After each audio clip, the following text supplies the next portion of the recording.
Start करते हैं जी। आज थोड़ा सा शेड्यूल चेंज है, मैं बता दूं आपको कि आप लोगों ने यूनिट 1 पढ़ा है। मैंने कहा था कि बहुत जल्दी ना मैं शेड्यूल में कुछ चेंजेस करने वाला हूँ। तो आप लोगों ने अभी तक मुझसे यूनिट 1 पढ़ लिया है। आप अपनी बुक चेक करते रहेंगे। यूनिट 2 चेक कर लिया आपने। देन यूनिट 3 जब आप देखते हो, कॉन्ट्रैक्ट एक्ट की बात कर रहा हूँ मैं। कॉन्ट्रैक्ट एक्ट में, तो कॉन्ट्रैक्ट एक्ट के अंदर ना बिल्कुल लास्ट वाला जो एक टॉपिक है, जिसमें मैंने आपको fraud miss representation last last में करा दिया है, ठीक है। लेकिन एक टॉपिक रहता है फिर भी उसमें। कौन सा टॉपिक? मिस्टेक का। ये टॉपिक ना मैं जानबूझ करके अभी टेकअप नहीं कर रहा हूँ, मिस्टेक वाला टॉपिक, राइट। मुझे मिस्टेक वाला टॉपिक आप लोगों को पढ़ाने के लिए कुछ और डेवलपमेंट्स चाहिए। तो मैं सबसे पहले आपको ना कुछ वो डेवलपमेंट्स करा दूंगा, उसके बाद मैं वापस से आऊंगा मिस्टेक वाले टॉपिक के ऊपर। मतलब यूनिट 2 में एक टॉपिक बिल्कुल लास्ट वाले पोर्शन की तरफ की बात कर रहा हूं मैं। ये मेरी तरफ से अभी आउटस्टैंडिंग, इसकी चर्चा हम लोग करेंगे अपनी क्लासेस में बाद में। आज मैं क्या स्टार्ट कर रहा हूँ? तो सर, ना मैं यूनिट 4 स्टार्ट कर रहा हूँ ना 5 स्टार्ट कर रहा हूँ। आज मैं स्टार्ट कर रहा हूँ unit number 6, that is contingent and quasi contingent. एक बार कॉन्टेंजेंट एंड क्वासी कॉन्ट्रैक्ट की तरफ आएंगे आप लोग, यूनिट नंबर 6 की तरफ।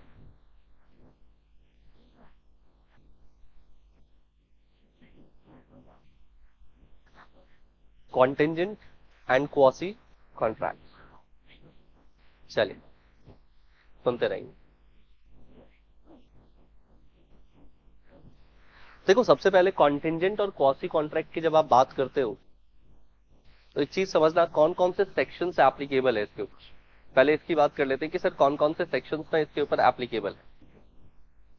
तो कॉन्टेंजेंट और क्वासी कॉन्ट्रैक्ट में सबसे पहले कॉन्ट्रैक्ट जो हमें पढ़ने हैं सब, एक पढ़ना है सर कॉन्टेंजेंट कॉन्ट्रैक्ट, दूसरा पढ़ना है क्वासी कॉन्ट्रैक्ट, और तीसरा एक और कॉन्ट्रैक्ट होता है, दैट इज वेजरिंग एग्रीमेंट बोलते हैं। एक्चुअली ये कॉन्ट्रैक्ट बन ही नहीं पाता, लेकिन फिर भी इसको बोलते क्या है हम लोग, कॉन्ट्रैक्ट के ही लाइन में आ रहा है, दैट्स वाई यहाँ पे हम कॉन्ट्रैक्ट में पढ़ लेते हैं।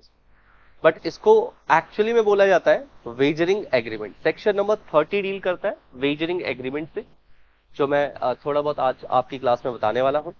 उसके बाद कॉन्टेंजेंट कॉन्ट्रैक्ट जो सबसे इंपॉर्टेंट पोर्शन है आपका, वो हम लोग डील करेंगे। सेक्शन 31 से स्टार्ट होता है, 36 पे खत्म होता है। तो आपको ना ये सेक्शंस याद करते चलना है। आज की क्लास में कौन कौन से सेक्शंस पे बात हो रही है हमारी? सर, सबसे पहले हम बात कर रहे हैं सेक्शन नंबर 30 के ऊपर, राइट।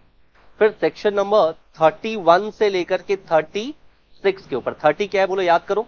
30 क्या है? सेक्शन 30 क्या है? Wagering agreement. क्या है? Wagering agreement. 31 से 36, हाँ जी, ये क्या बात करता है? कॉन्टेंजेंट कॉन्ट्रैक्ट की बात करता है। उसके बाद क्वासी कॉन्ट्रैक्ट, वो मोस्ट इंपॉर्टेंट टॉपिक है हमारे पास, और यहां पर हम बात करेंगे सेक्शन 68 से लेकर के सेक्शन 72 तक। देखो,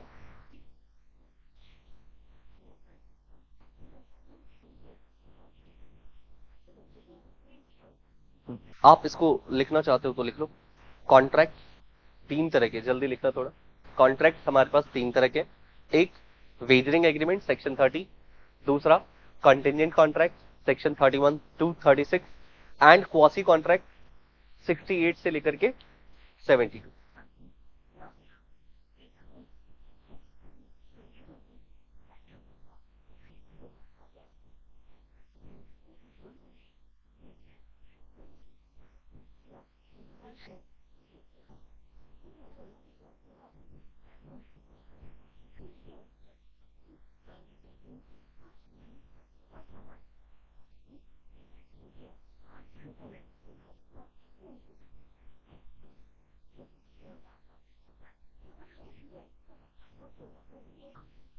सर, ये तीन तरह के कॉन्ट्रैक्ट इकट्ठे क्यों पढ़ा रहे हो? रीजन क्या है इसका? इसके पीछे सबसे बड़ा रीजन है कि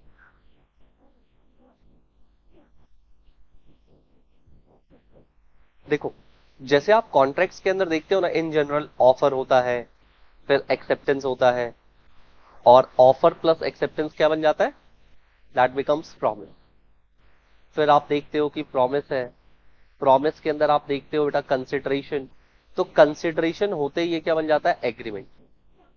और एग्रीमेंट में जैसे आप देखते हो कि क्या ये एग्रीमेंट इन्फोर्सेबल बाय लॉ है, और अगर वो इन्फोर्सेबल बाय लॉ होता है तो आप कहते हो कि ये क्या है, ये एक कॉन्ट्रैक्ट बन गया। बट ये तो इन जनरल होता है। मैं आज जो आपसे डिस्कस करने वाला हूं उसमें बहुत सारे एक्सेप्शन है। मतलब वेजरिंग एग्रीमेंट देखोगे, यहां पर कुछ ना कुछ कॉन्ट्रैक्ट जैसा नहीं दिखाई देगा आपको।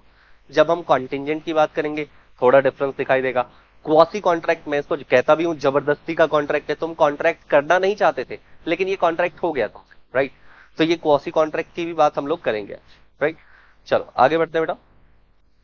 सबसे पहले बात कर लेते हैं कि इस चैप्टर में आप लोगों को पढ़ना क्या है। कॉन्टिंजेंट कॉन्ट्रैक्ट के बारे में, क्वासी कॉन्ट्रैक्ट के बारे में, फिर वेजरिंग एग्रीमेंट क्या है। सर थोड़ा सा हमारे बुक के अंदर ना वेजरिंग एग्रीमेंट गिवन है, तो हम लोग उसकी चर्चा करेंगे जरूर। कॉन्टिंजेंट कॉन्ट्रैक्ट क्या है, व्हाट इज कॉल्ड कॉन्टिंजेंट। हाँ जी, कॉन्टिंजेंट का मतलब क्या है, आपने अकाउंट्स के अंदर भी पढ़ा होगा कॉन्टिंजेंट का कुछ मतलब होता है। कॉन्टिंजेंसी आपने अकाउंट्स के अंदर पढ़ा हुआ है, नहीं पढ़ा हुआ है? पढ़ा हुआ है, नहीं पढ़ा? पढ़ा है ना, अकाउंट्स नहीं पढ़ा तुमने, नालायक को। सेक्शन नंबर 31 कहेगा, देखो क्या कहेगा, ये कॉन्टिंजेंट की डेफिनेशन बताएगा आपको। What is called contingent. Contingent का मतलब होता है मे बी, हो भी सकता है और नहीं भी हो सकता है, राइट। हो भी सकता है और नहीं भी हो सकता है। When we are not sure about, जब हम ना कभी किसी की चीज के बारे में श्योर नहीं होते हैं तो उसको क्या बोलते हैं हम लोग, उसको बोलते हैं कॉन्टिंजेंट। क्या बोलते हैं हम लोग उसको, कॉन्टिंजेंट, ठीक है। देखिए, what is called a contingent contract, that is the meaning of the contingent contract। वही हमारे पास क्या होगा, मीनिंग होगा contingent contract की। अभी थोड़ी देर में डिस्कस करेंगे। सबसे पहले आप समझिए सेक्शन 31 में क्या दिया हुआ है, डेफिनेशन ऑफ contingent contract। फिर असेंशियल्स, देखो असेंशियल्स ना एक्चुअली में अलग से आपके पास गिवन नहीं होते हैं, मीनिंग से ही आप क्या डिराइव करते हो, असेंशियल्स डिराइव करते हो। तो आप लोग असेंशियल्स भी पढ़ने वाले हो यहां पर, राइट। तो हम लोग यहां पर असेंशियल्स को भी देखेंगे, असेंशियल्स को भी पढ़ेंगे सेक्शन 31 में ही।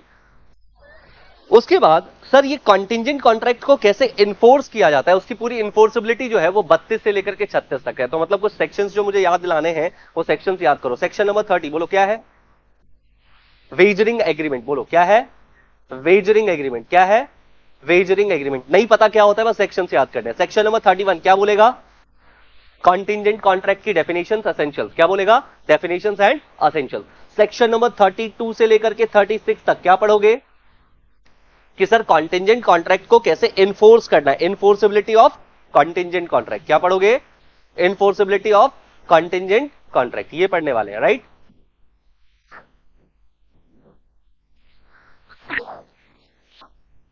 ठीक वैसे ही सेक्शन नंबर 68 से लेकर के 62 तक आप पढ़ने वाले क्वासी कॉन्ट्रैक्ट के बारे में। चलिए आगे देखिए, टॉपिक नंबर 1 पे आते हैं। हाँ जी, मैंने इसको डिवाइड किया है सर, टाइप्स ऑफ कॉन्ट्रैक्ट। कितने तरह के कॉन्ट्रैक्ट है हमारे पास, तो कहते हैं एक तो होता है एब्सोल्यूट कॉन्ट्रैक्ट, एक क्या होता है एब्सोल्यूट कॉन्ट्रैक्ट, और दूसरा क्या होता है कॉन्टिंजेंट कॉन्ट्रैक्ट। एब्सोल्यूट कॉन्ट्रैक्ट में क्या होता है कि सर यहां पर व्हेन देयर इज बेसिकली एक प्रॉमिसर और वो अंडरटेक करता है to perform the contract in any event without any condition, right. नहीं समझ में आ रहा है, बड़े ध्यान से सुनो। मैंने आपसे कहा कि मैं अपनी गाड़ी बेचूंगा आपको और आपसे 5 लाख रुपए लूंगा। यहां पर किसी भी तरह का कोई कंडीशन है क्या, बोलो पहले तो, कोई कंडीशन है क्या, नहीं सर यहां कोई कंडीशन। तो इसको क्या बोलोगे, एब्सोल्यूट कॉन्ट्रैक्ट है। क्या है ये, एब्सोल्यूट कॉन्ट्रैक्ट है। लेकिन अगर मैं ऐसा कहूं कि देखो अगर ना बैंक ने मुझे लोन दे दिया तो मैं आपसे आपकी गाड़ी खरीदूंगा, राइट। बैंक ने अगर मुझे लोन दे दिया तो मैं आपसे आपकी गाड़ी खरीदूंगा। मतलब इस तरह के कॉन्ट्रैक्ट के अंदर क्या देख रहे हो आप, एक कॉन्टिंजेंसी हो सकती है कि सर हो सकता है कि ये कॉन्ट्रैक्ट परफॉर्म करना पड़े और हो सकता है कि ये कॉन्ट्रैक्ट परफॉर्म ना भी करना पड़े। That depends upon a condition.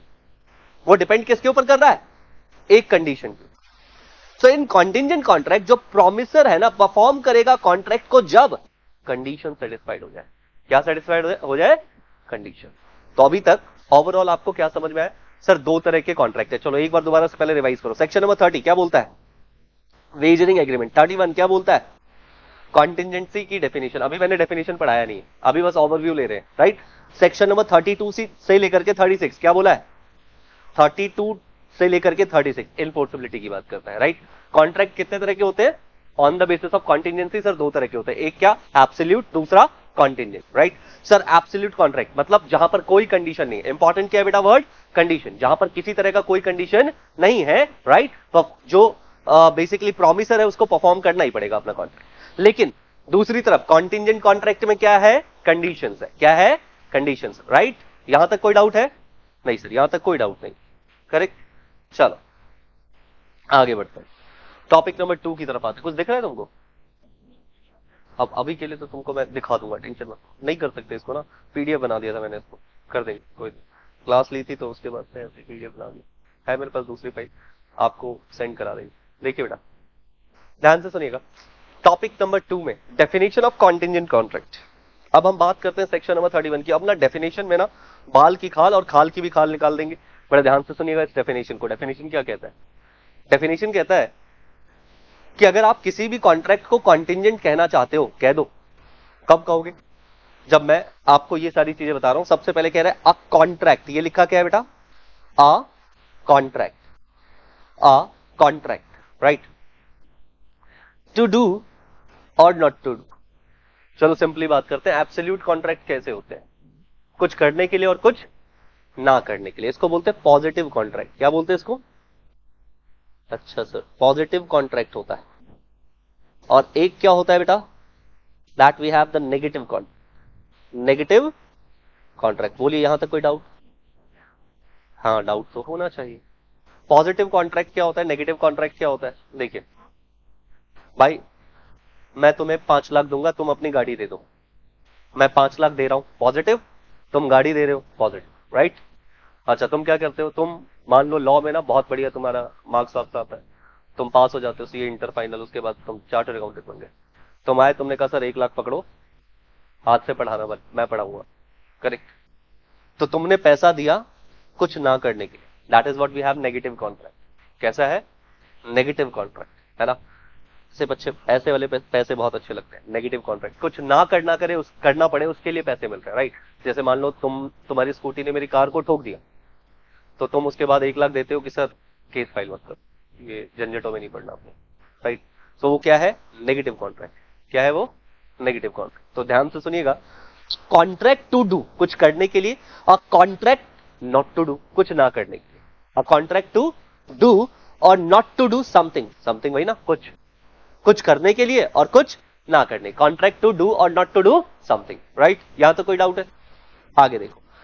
If some event, collateral मतलब होता है जुड़ा हुआ, कोलेट्रल का मतलब क्या होता है, जुड़ा, कैसे लिखे, हुआ, हुआ, ठीक है, राइट, जुड़ा हुआ है।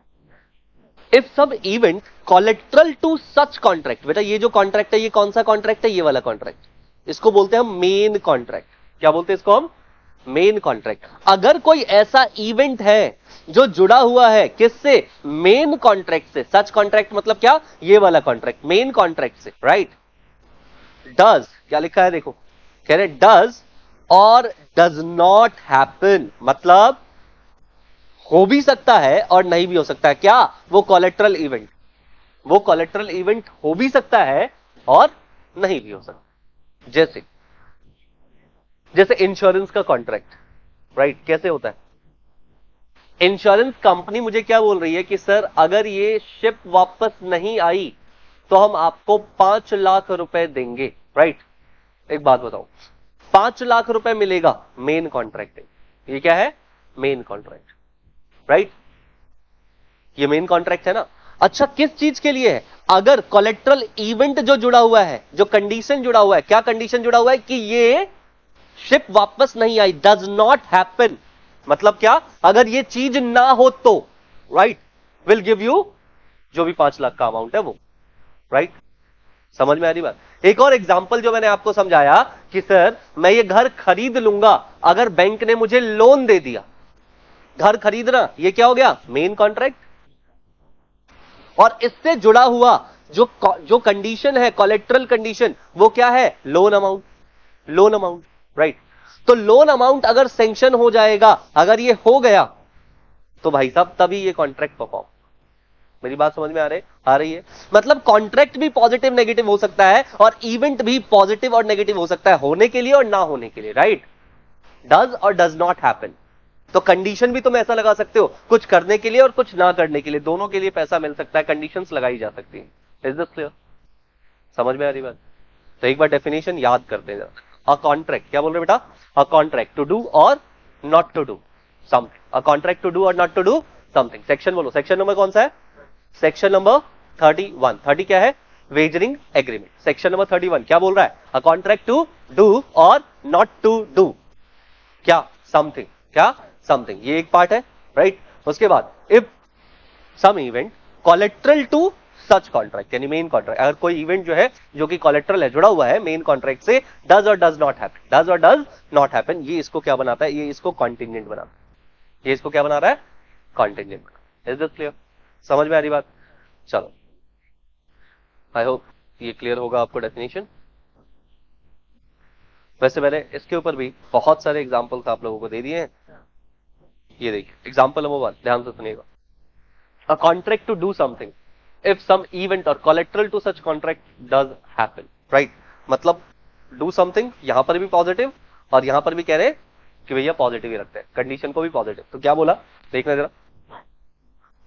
Husband agree to transfer his property, right? Positive contract है, ये मेन कॉन्ट्रैक्ट रहेगा। कब? जब उसकी वाइफ डेथ हो जाएगी। तो उसकी वाइफ की डेथ हो जाएगी तो हस्बैंड जो है अपने बच्चे को क्या कर देगा? प्रॉपर्टी ट्रांसफर कर देगा, राइट? समझ में आ रही बात? तो मतलब पॉजिटिव कॉन्ट्रैक्ट, ये कॉन्ट्रैक्ट कब परफॉर्म होगा? कंडीशन क्या है? जब उसकी वाइफ की डेथ हो जाएगी। This is what the collateral event है। ये क्या है? उससे जुड़ा हुआ कोलेट्रल इवेंट है, मेन कॉन्ट्रैक्ट से जुड़ा हुआ कोलेट्रल इवेंट है। ये हो जाएगा तो प्रॉपर्टी ट्रांसफर हो जाएगी, राइट? तो ऐसे कॉन्ट्रैक्ट किए जा सकते हैं कि भाई मान लो हस्बैंड वाइफ है, वो कह रहे हैं कि जिस दिन वाइफ की डेथ हो जाएगी देन मैं आपके नाम पे जो है सारी की सारी प्रॉपर्टी, अपने बच्चों को कह रहे हैं आपके नाम पे सारी प्रॉपर्टी कर दूंगा और मैं चला जाऊंगा, राइट? पॉसिबली ऐसे कॉन्ट्रैक्ट हो सकते हैं। हाँ जी, इसके बाद एग्जाम्पल नंबर 2, ध्यान से देखिएगा। A contract to do something if some event collateral to such contract does not happen. मतलब यहां पर अभी तो पॉजिटिव कॉन्ट्रैक्ट ही है, मेन कॉन्ट्रैक्ट, लेकिन हमने इवेंट को क्या कर दिया? नेगेटिव कर दिया। क्या कर दिया? नेगेटिव। तो भाई रामू शामू को कहता है कि भैया मैं तुझे पैसे दूंगा अगर ये शिप वापस नहीं आती है, ये शिप अगर वापस ना आए तो मैं तुझे पैसे दूंगा। तो पैसे देना मेन कॉन्ट्रैक्ट है और ये पॉजिटिव है, राइट? लेकिन इसके साथ जो इन्होंने कॉन्टिजेंसी लगाई है कि वो शिप वापस नहीं आती है, तो that is what? Collateral event. वो क्या है? और ये नेगेटिव, ये क्या है? नेगेटिव है। क्लियर है? अच्छा, एक एग्जांपल और है आपके पास, ध्यान से देखिए। सारे परमुटेशन कॉम्बिनेशन मैंने समझा दिए हैं आपको। A contract not to do, मतलब नेगेटिव कॉन्ट्रैक्ट है, और यहां पर जब आप देखोगे टू, अगर collateral to such contract does happen, मतलब पॉजिटिव आपके पास क्या है? ये पॉजिटिव आपके पास कंडीशन है, right? A will not teach accounts if you pass CA final, right? ये कह रहा है कि भाई मैं अकाउंट्स टीच नहीं करूंगा अगर तुम सीए फाइनल पास कर लेते हो तो, राइट? तो मतलब अकाउंट्स टीच ना करना इज व्हाट? ये मेन कॉन्ट्रैक्ट होगा और नेगेटिव रहेगा। और कंडीशन क्या है? कंडीशन ये है कि अगर सामने वाला पर्सन सीए फाइनल पास कर लेता है तो, राइट? और ये क्या है? सीए फाउंडेशन पास करना या सीए फाइनल पास करना इज पॉजिटिव, यानी कंडीशन यहां पॉजिटिव। और एग्जाम्पल नंबर 4 जो कि लास्ट आपके पास कॉम्बिनेशन है, that not to do something, कुछ ना करना, नेगेटिव कॉन्ट्रैक्ट रहेगा आपके पास और नेगेटिव आपके पास ये कंडीशन भी है। तो you will not teach accounts, आप अकाउंट्स नहीं पढ़ाओगे if you does not pass CA, अगर तुम सीए पास नहीं होते हो तो तुम अकाउंट्स नहीं पढ़ाओगे, राइट? तो यहां पर मेन कॉन्ट्रैक्ट भी नेगेटिव हो रहा है और कोलेट्रल भी क्या हो रहा है? नेगेटिव हो रहा है, राइट? तो ये 4 एग्जाम्पल से आप आई होप समझ चुके होंगे ऊपर वाली डेफिनेशन को। बोलिए यहां तक कोई डाउट है, कुछ पूछना है, कुछ कहना है मोस्ट? नहीं? The liability arises only the collateral event happen, right? तो लाइबिलिटी तो तभी अराइज होगा जब ये कोलेट्रल इवेंट होगा, तब। कोलेट्रल इवेंट ही अगर ना हो तो भैया लाइबिलिटी अराइज नहीं होगी। तो आपको कॉन्ट्रैक्ट के परफॉर्मेंस की जरूरत नहीं है, कॉन्ट्रैक्ट परफॉर्म तभी होगा जब आपकी लाइबिलिटी अराइज होती है, राइट?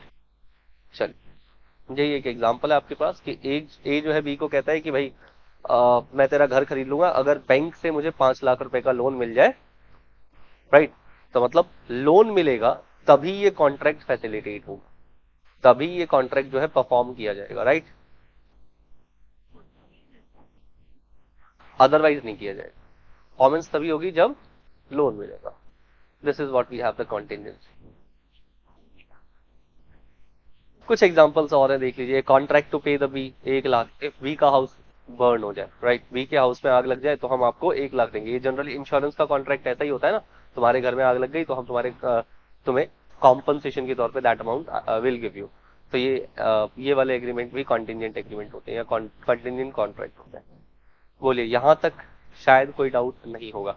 इंश्योरेंस की, इंडेमनिटी की, गारंटी की, ये सब कॉन्ट्रैक्ट जो होते हैं वो इसी कैटेगरी के अंदर आते हैं। डन। चलो, ये सब मैं आपको ऑलरेडी बता। एक डेफिनेशन है हमारे पास, देखिएगा। Meaning of the collateral event. Pollock और मुल्ला बहुत ही फेमस ऑथर है, कॉन्ट्रैक्ट एक्ट की बुक मिल जाती है इनकी नाम की, राइट। तो ये क्या डिफाइन कर रहे हैं, ध्यान से देखिएगा क्या बोल रहे हैं। Meaning of collateral event. Collateral event का मतलब क्या है, पढ़िए एक बार क्या लिखा हुआ है।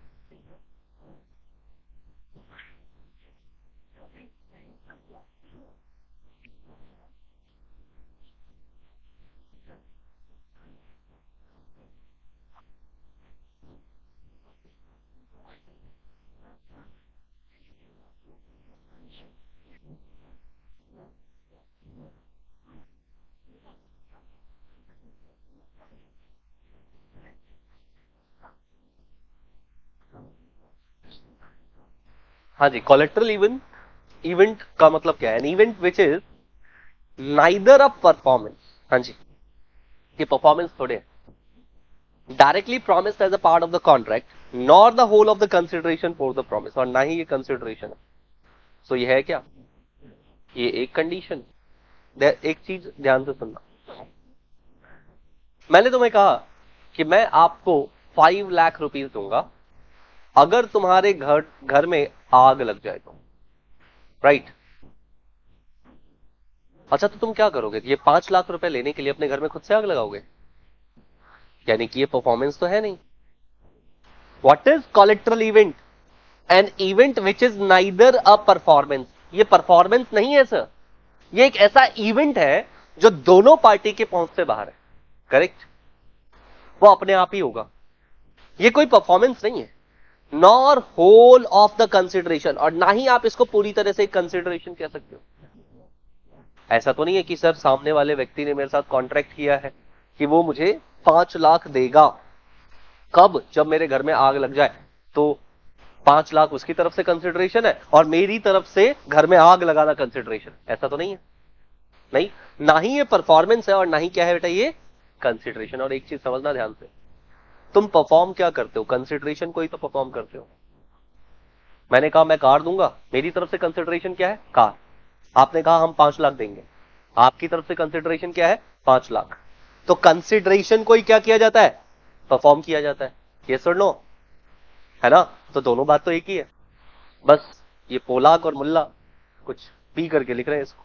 तो define the collateral event. Collateral event का मतलब क्या है, एन इवेंट विच इज, हाँ जी, एक ऐसा इवेंट होना चाहिए जो क्या है, नाइदर अ परफॉर्मेंस, ना ही एक परफॉर्मेंस हो, nor the whole of the consideration, और ना ही वो consideration.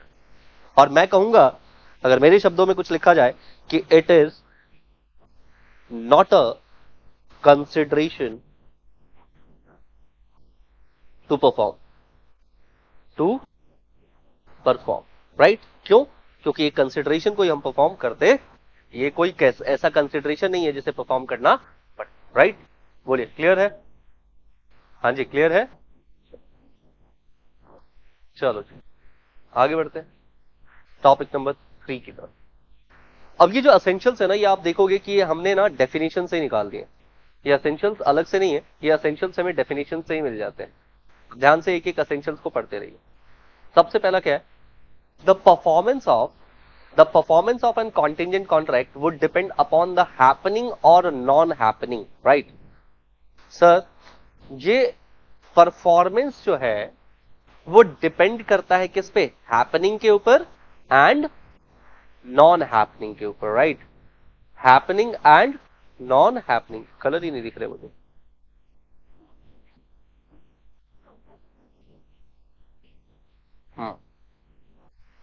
Happening and non happening, right, of some event. कोई इवेंट हो या फिर कोई इवेंट ना हो, इसके ऊपर डिपेंड करता है। ये डिपेंड करता है कि कोई इवेंट परफॉर्म हो या फिर कोई इवेंट परफॉर्म ना हो, राइट। कंडीशन में भी प्रेसिडेंट, कंडीशन में भी सब्सीक्वेंट। ये क्या है, ध्यान एक एक करके समझ। सबसे पहले the performance of contingent contract depends upon the happening of some event. अब ये तो ऑलरेडी आप बहुत बार समझ चुके हो, पढ़ चुके हो। जैसे यहां पे सर और मैडम दो लोग हैं। सो मैडम प्रॉमिस करती है टू पे 50,000। मैडम क्या कर रही है, प्रॉमिस कर रही है to pay what, 50,000 rupees to sir. किसको, सर को। If it rains on the first of the next month, मतलब क्या, मान लो अप्रैल के फर्स्ट डे को, अप्रैल फर्स्ट को अगर ना, अगर 1 अप्रैल को रेन हो जाए ना, तो ये कितना देंगे, ये 50,000 रुपए देंगे, राइट। ये 50,000 की परफॉर्मेंस कब करनी है, जब हैपनिंग ऑफ सम इवेंट। क्या हैपनिंग ऑफ सम इवेंट मतलब क्या, अगर रेनफॉल हो जाए तो, अगर रेन हो जाए तभी आपको ये 50,000 देना है, अदरवाइज ये 50,000 आपको देने की जरूरत नहीं है। तो contingent contract depend upon what, depend कर रहा है हैपनिंग के ऊपर। किसके ऊपर, हैपनिंग के ऊपर। ये ऑलरेडी आप देख भी चुके हो, एक बार मैं आपको पीछे भी समझा चुका हूं। आगे है the performance of contingent contract depend upon non happening. ये किस पे डिपेंड कर रहा है, नॉन हैपनिंग के ऊपर। और वही वाला एग्जांपल दिया हुआ है आपके सामने कि सर अगर ये शिप वापस नहीं आती है तो आपको क्या, आपको 10 लाख रुपए दिए जाएंगे, राइट। नॉन हैपनिंग के ऊपर। तो मैंने आपसे कहा भी था रिपीटेशन होगी, और वो हो रही है। आप देखिए फिर उसके बाद कह रहे हैं सर आप असेंशियल्स बता रहे हो, असेंशियल नंबर बी क्या है। बी में कह रहे हैं the event referred to as collateral to the contract. और वही वाली बात की, ना ही ये परफॉर्मेंस है, ना ही ये मुल्ला वगैरह ने जो कहा था वही सारी चीजें रिपीट हो रही है।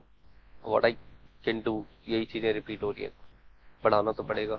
बुक में एज इट इज गिवन है, आप चेक कर लीजिएगा। बस यहाँ पे आपको चित्र दिखाई देते हैं, वहां चित्र नहीं दिखाई देते।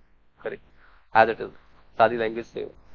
द कॉन्ट्रैक्ट इज अ, हाँ कुछ डिफरेंसेस आपको जरूर देखने को मिलेंगे, वो कलाकारी हो सकती है और कुछ। The contract is what, conditional contract and not contingent, right. So यहां पर क्या बोल रहे हैं, because the event of which the surety obligation is made to depend as a part of the promise itself and not a collateral. देखिएगा, where the Ramesh agrees to deliver 100 bags, Suresh agrees to pay price only afterwards, right? एक बात बताओ, क्या यहां आपको कॉन्टिंजेंसी दिखाई दे रही है? देखो, contract is a conditional contract and not contingent. कब होता है ऐसा? कंडीशन तो है लेकिन कॉन्टिंजेंसी नहीं है। और हम क्या बोल रहे हैं, हमें चाहिए कॉन्टिंजेंसी। क्या चाहिए हमें, कॉन्टिंजेंसी। एक बात बताओ, मैंने तुम्हें कहा कि तुम अगर मुझे 100 बैग्स वीट का दे देते हो तो मैं तुम्हें प्राइस पे करूंगा, है ना। मान लो 10 रुपए के हिसाब से जो है मैं आपको पे करूंगा। अब मुझे एक बात बताओ, क्या लगता है यहां पे, ये कंडीशन है या कॉन्टिंजेंट कंडीशन? ये क्या है, कंडीशन। ये क्या है, कंडीशन। तो याद रखिएगा, कंडीशन अगर कभी दिखाई दे आपको तो वो कॉन्टिंजेंसी नहीं बनाती। क्यों? क्योंकि ये अंडर द कंट्रोल है। 100 बैग्स ऑफ वीट्स को सप्लाई करना क्या है बेटा, ये अंडर द कंट्रोल। यहां कोई कॉन्टिंजेंसी नहीं है। जहां कंट्रोल ना हो वहां कंटिंजेंसी होती है। कंटिंजेंसी मतलब कुछ हो सकता है, कुछ ना हो, नहीं हो सकता है, दोनों की पॉसिबिलिटीज है, राइट। लेकिन यहां तो 100 बैग ऑफ वीट सप्लाई करना, ये आपकी पॉसिबिलिटी साफ साफ दिखाई देती है। देखिए आगे,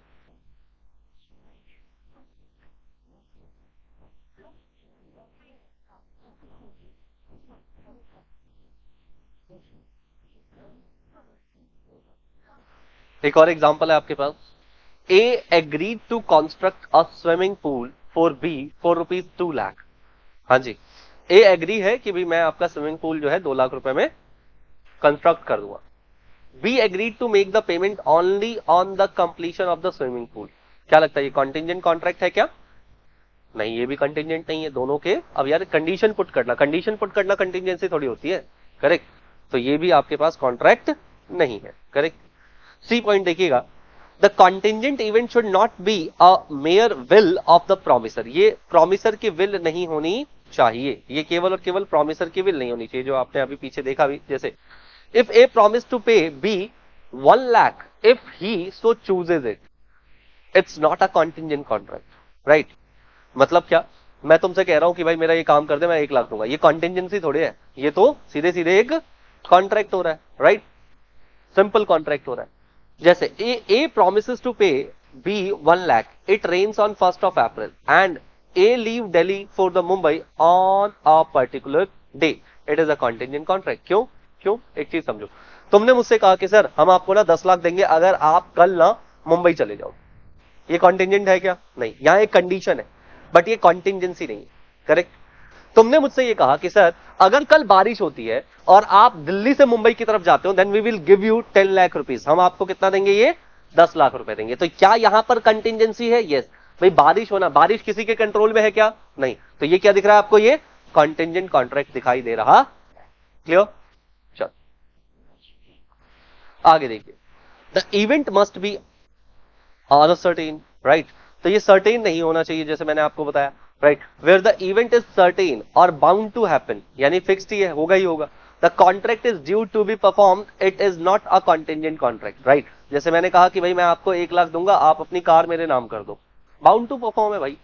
यहां कोई भी कंटिजेंसी नहीं है। क्या नहीं है? कंटिजेंसी नहीं, राइट? यहां कोई भी कंटिजेंसी आपको दिखाई नहीं देगी। एक एग्जांपल और समझिए, A agree to sell his agricultural land to B, लेकिन भाई कब? जब ऑब्टेन करेगा necessary permission from a collector. Collector से अगर मेरे को परमिशन मिल जाए तो। हाँ जी, क्या ये कॉन्ट्रैक्ट कॉन्टिजेंट है या नहीं है? ये कॉन्टिजेंट कॉन्ट्रैक्ट नहीं है। क्यों? परमिशन मिलना ऑलमोस्ट सर्टेन है। क्या है? Almost certain, right?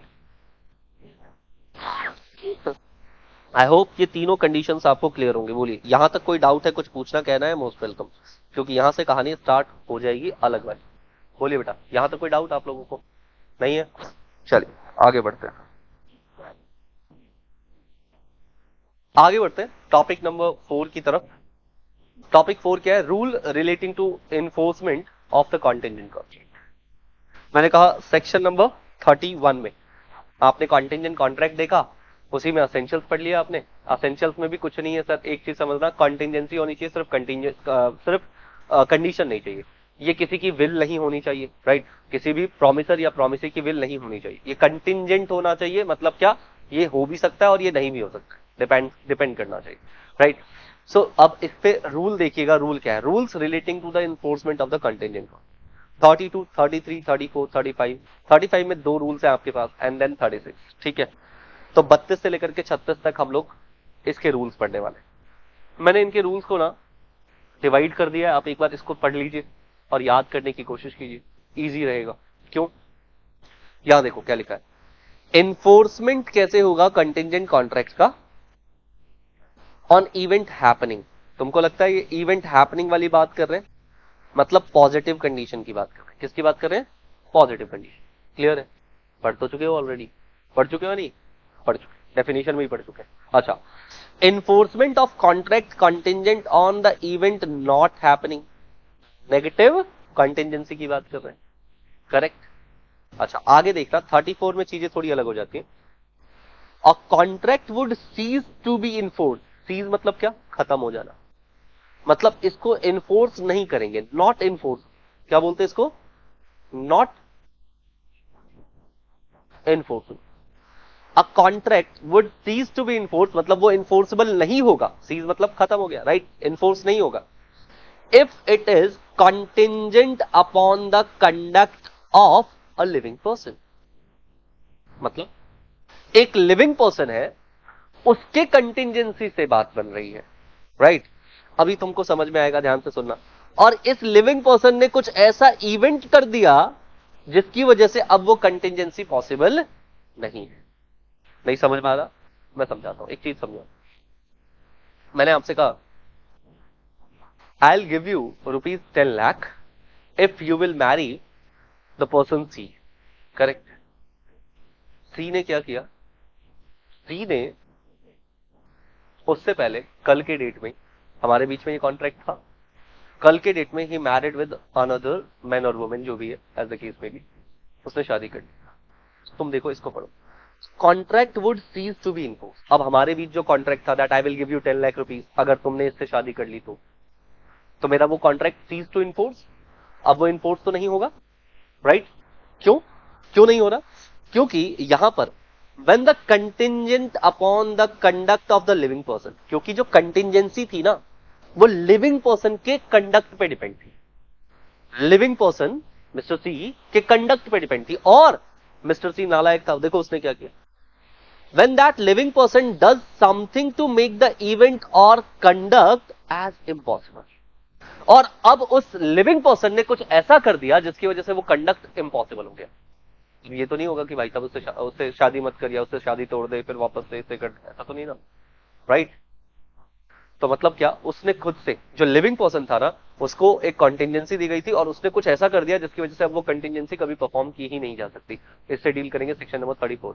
करेक्ट। तीन बातें याद करनी है। सबसे पहले सेक्शन नंबर 32 क्या बोल रहा है, कॉन्टिजेंसी हैपनिंग के ऊपर। हाँ जी। सेक्शन नंबर 33 क्या बोल रहा है, कॉन्टिजेंसी नॉट हैपनिंग के ऊपर। सेक्शन नंबर 34 क्या बोल रहा है कि सर कॉन्ट्रैक्ट सीज कर गया है क्योंकि लिविंग पर्सन ने कॉन्टिजेंट, जो कॉन्टिजेंसी थी ना, उसको अब ऐसा कर दिया कि वो परफॉर्म किया ही नहीं जा सकता, राइट। सेक्शन नंबर 35 देखिए, contingent on happening of the specified event with in the fix time. यहाँ टाइम की बात कर रहे हैं, फिक्स टाइम की बात कर रहे हैं। कॉन्टिजेंसी होनी चाहिए लेकिन एक समय में बात करेंगे। सेक्शन 35 एक और बात कह रहा है, देखो, contingency on the specified event not happening with in the fix time, right. एक तरफ क्या है, फिक्स्ड टाइम में होना चाहिए। देखो, अगर कॉन्टिजेंसी एक समय में हो जाए तो, और कॉन्टिजेंसी एक फिक्स समय में ना हो तो, टाइम की बात सेक्शन नंबर 35। सेक्शन 36 क्या बोल रहा है, contingent on an impossible event. Contingency है लेकिन किस पे, इम्पॉसिबल इवेंट पर है। मैं तुम्हें 10 लाख रुपए दूंगा अगर तुम आसमान से तारे तोड़ करके लेकर के आते हो तो। क्या लगता है ये कॉन्टिजेंसी पॉसिबल है क्या? आसमान में जाओगे और तारे भी तोड़ के लाओगे, होगा? नहीं, पॉसिबल ही नहीं।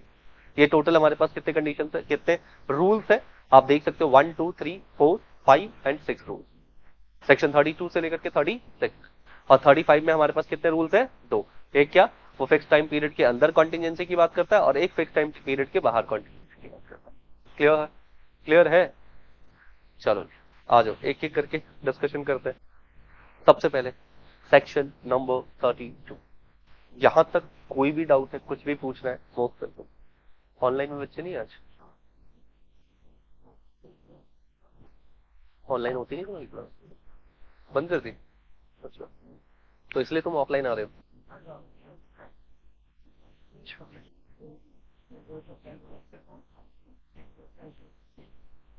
सेक्शन 35 34 वाला 35 में दो चीजें हैं आपके पास की, स्पेसिफाई फिक्स टाइम पीरियड के अंदर हो ना, ठीक है, और एक not happening with in the fix time, ठीक। चलिए आइए सेक्शन नंबर 32 पे बात करते हैं।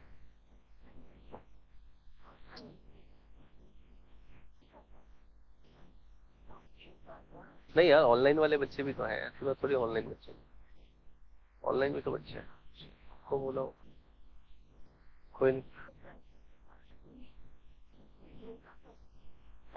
अच्छा, उनको रिकॉर्डर दिया जा रहा है, ठीक है आइए।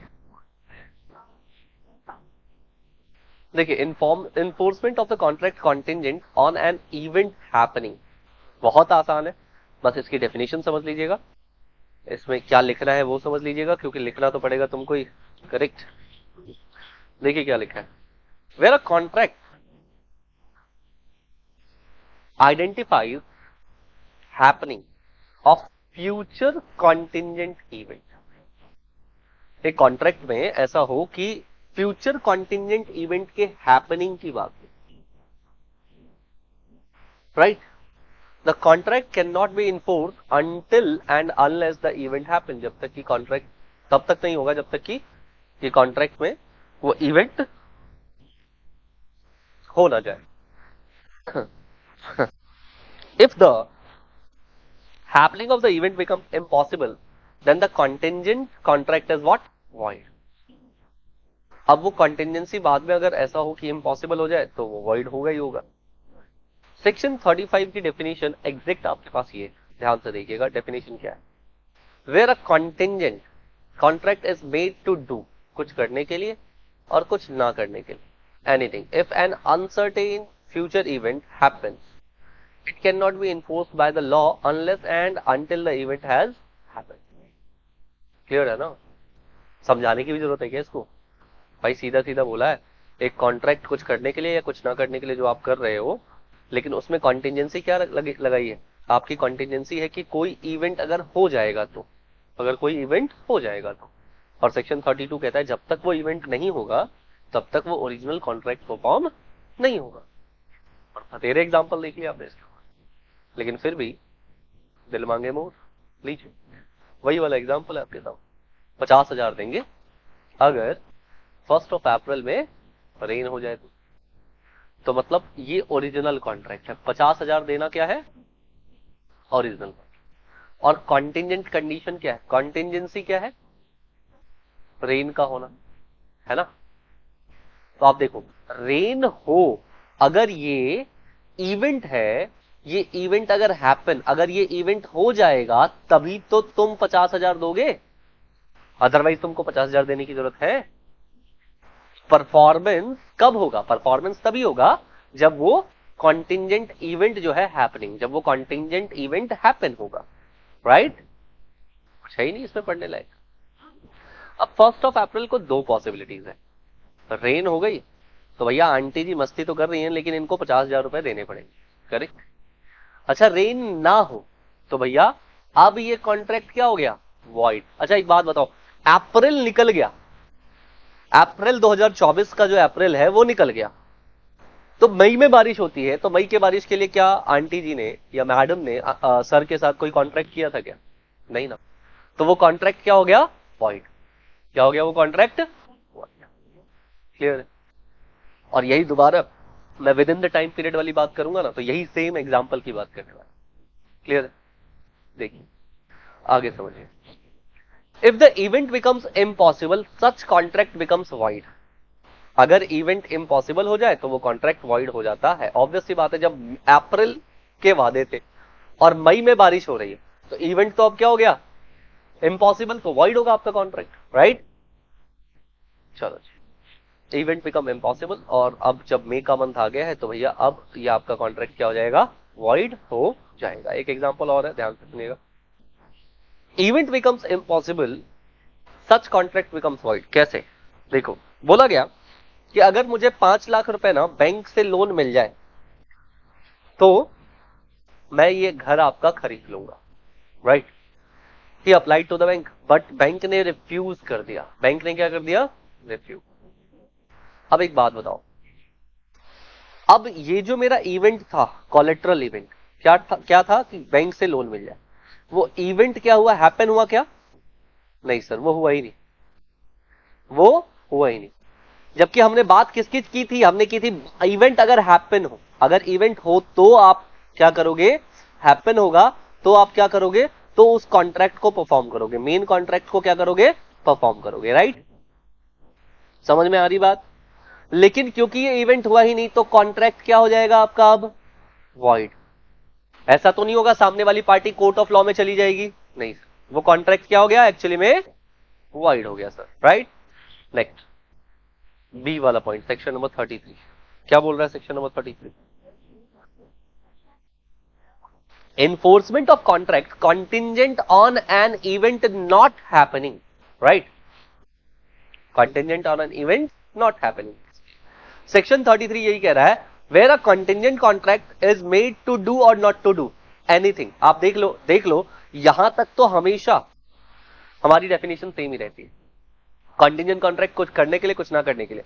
अब आगे कह रहा है if N uncertain future event does not happen. पिछली बार क्या था? If N uncertain future event does happen, right? इस बार किसकी बात कर रहे हैं? नॉट हैपनिंग की बात कर रहे हैं। सेक्शन 33 किसकी बात करता है? नॉट हैपनिंग की बात, राइट? राइट? और सोचो, it can be enforced only when the happening of the event becomes impossible and not before. नहीं समझ में आ रहा है? सोचो एक बात बताओ, वही वाला एग्जाम्पल, मैं तुम्हें 10 लाख दूंगा अगर ये शिप वापस ना आई तो। कब दूंगा 10 लाख? जब ये शिप वापस ना आई तो, राइट? कॉन्ट्रैक्ट क्या हुआ? मेन कॉन्ट्रैक्ट हुआ 10 लाख दूंगा। कोलेटरल इवेंट क्या है कि अगर ये शिप वापस ना आई तो, डज नॉट रिटर्न, मतलब क्या? Not happening. क्या है बेटा? Not happening. लेकिन हो क्या गया? हो ये गया कि जो ये जो दो पॉसिबिलिटीज है, पहली पॉसिबिलिटी कि सर शिप तो भाई साहब बिल्कुल सीना चीर वापस आ गई साहब। तो बताओ अगर शिप वापस आ गई तो क्या 10 लाख देने की जरूरत पड़ेगी? तो उस कॉन्ट्रैक्ट का क्या होगा? That contract becomes void. वो कॉन्ट्रैक्ट क्या होगा? वॉइड। मतलब परफॉर्मेंस ऑफ कॉन्ट्रैक्ट तो तभी होगा जब वो शिप क्या कर जाए? कोलैप्स कर जाए। वो शिप अगर डूब जाए तभी तो परफॉर्मेंस बनेगी ना बात। Is this clear? तो जब बोला does not happen, the collateral जो भी आपका इवेंट है डज नॉट हैपन, अगर ना हो तो आपको पैसे मिलेंगे, तो भैया हैपन नहीं होना चाहिए।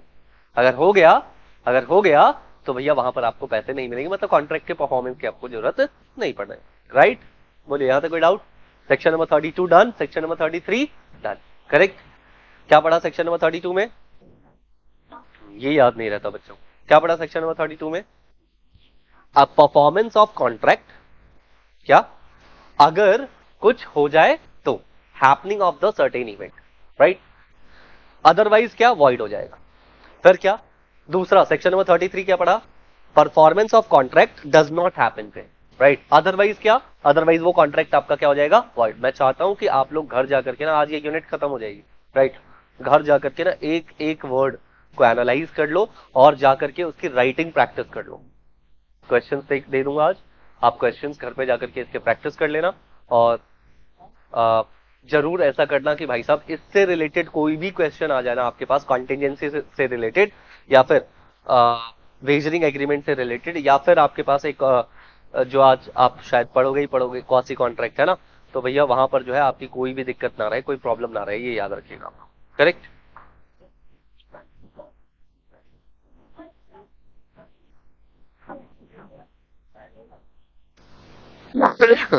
बोलिए, यहां तक कोई डाउट है आपको? पक्का? हाँ, ये मैं भिजवा दूंगा। अच्छा, हाँ जी, हाँ मैम भेज देंगी ग्रुप।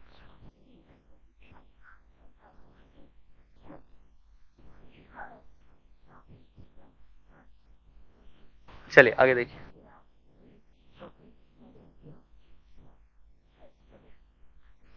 सेक्शन नंबर 34 क्या बोलता है?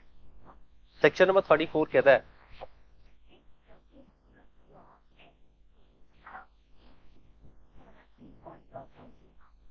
बोल क्या कह रहा है? कॉन्ट्रैक्ट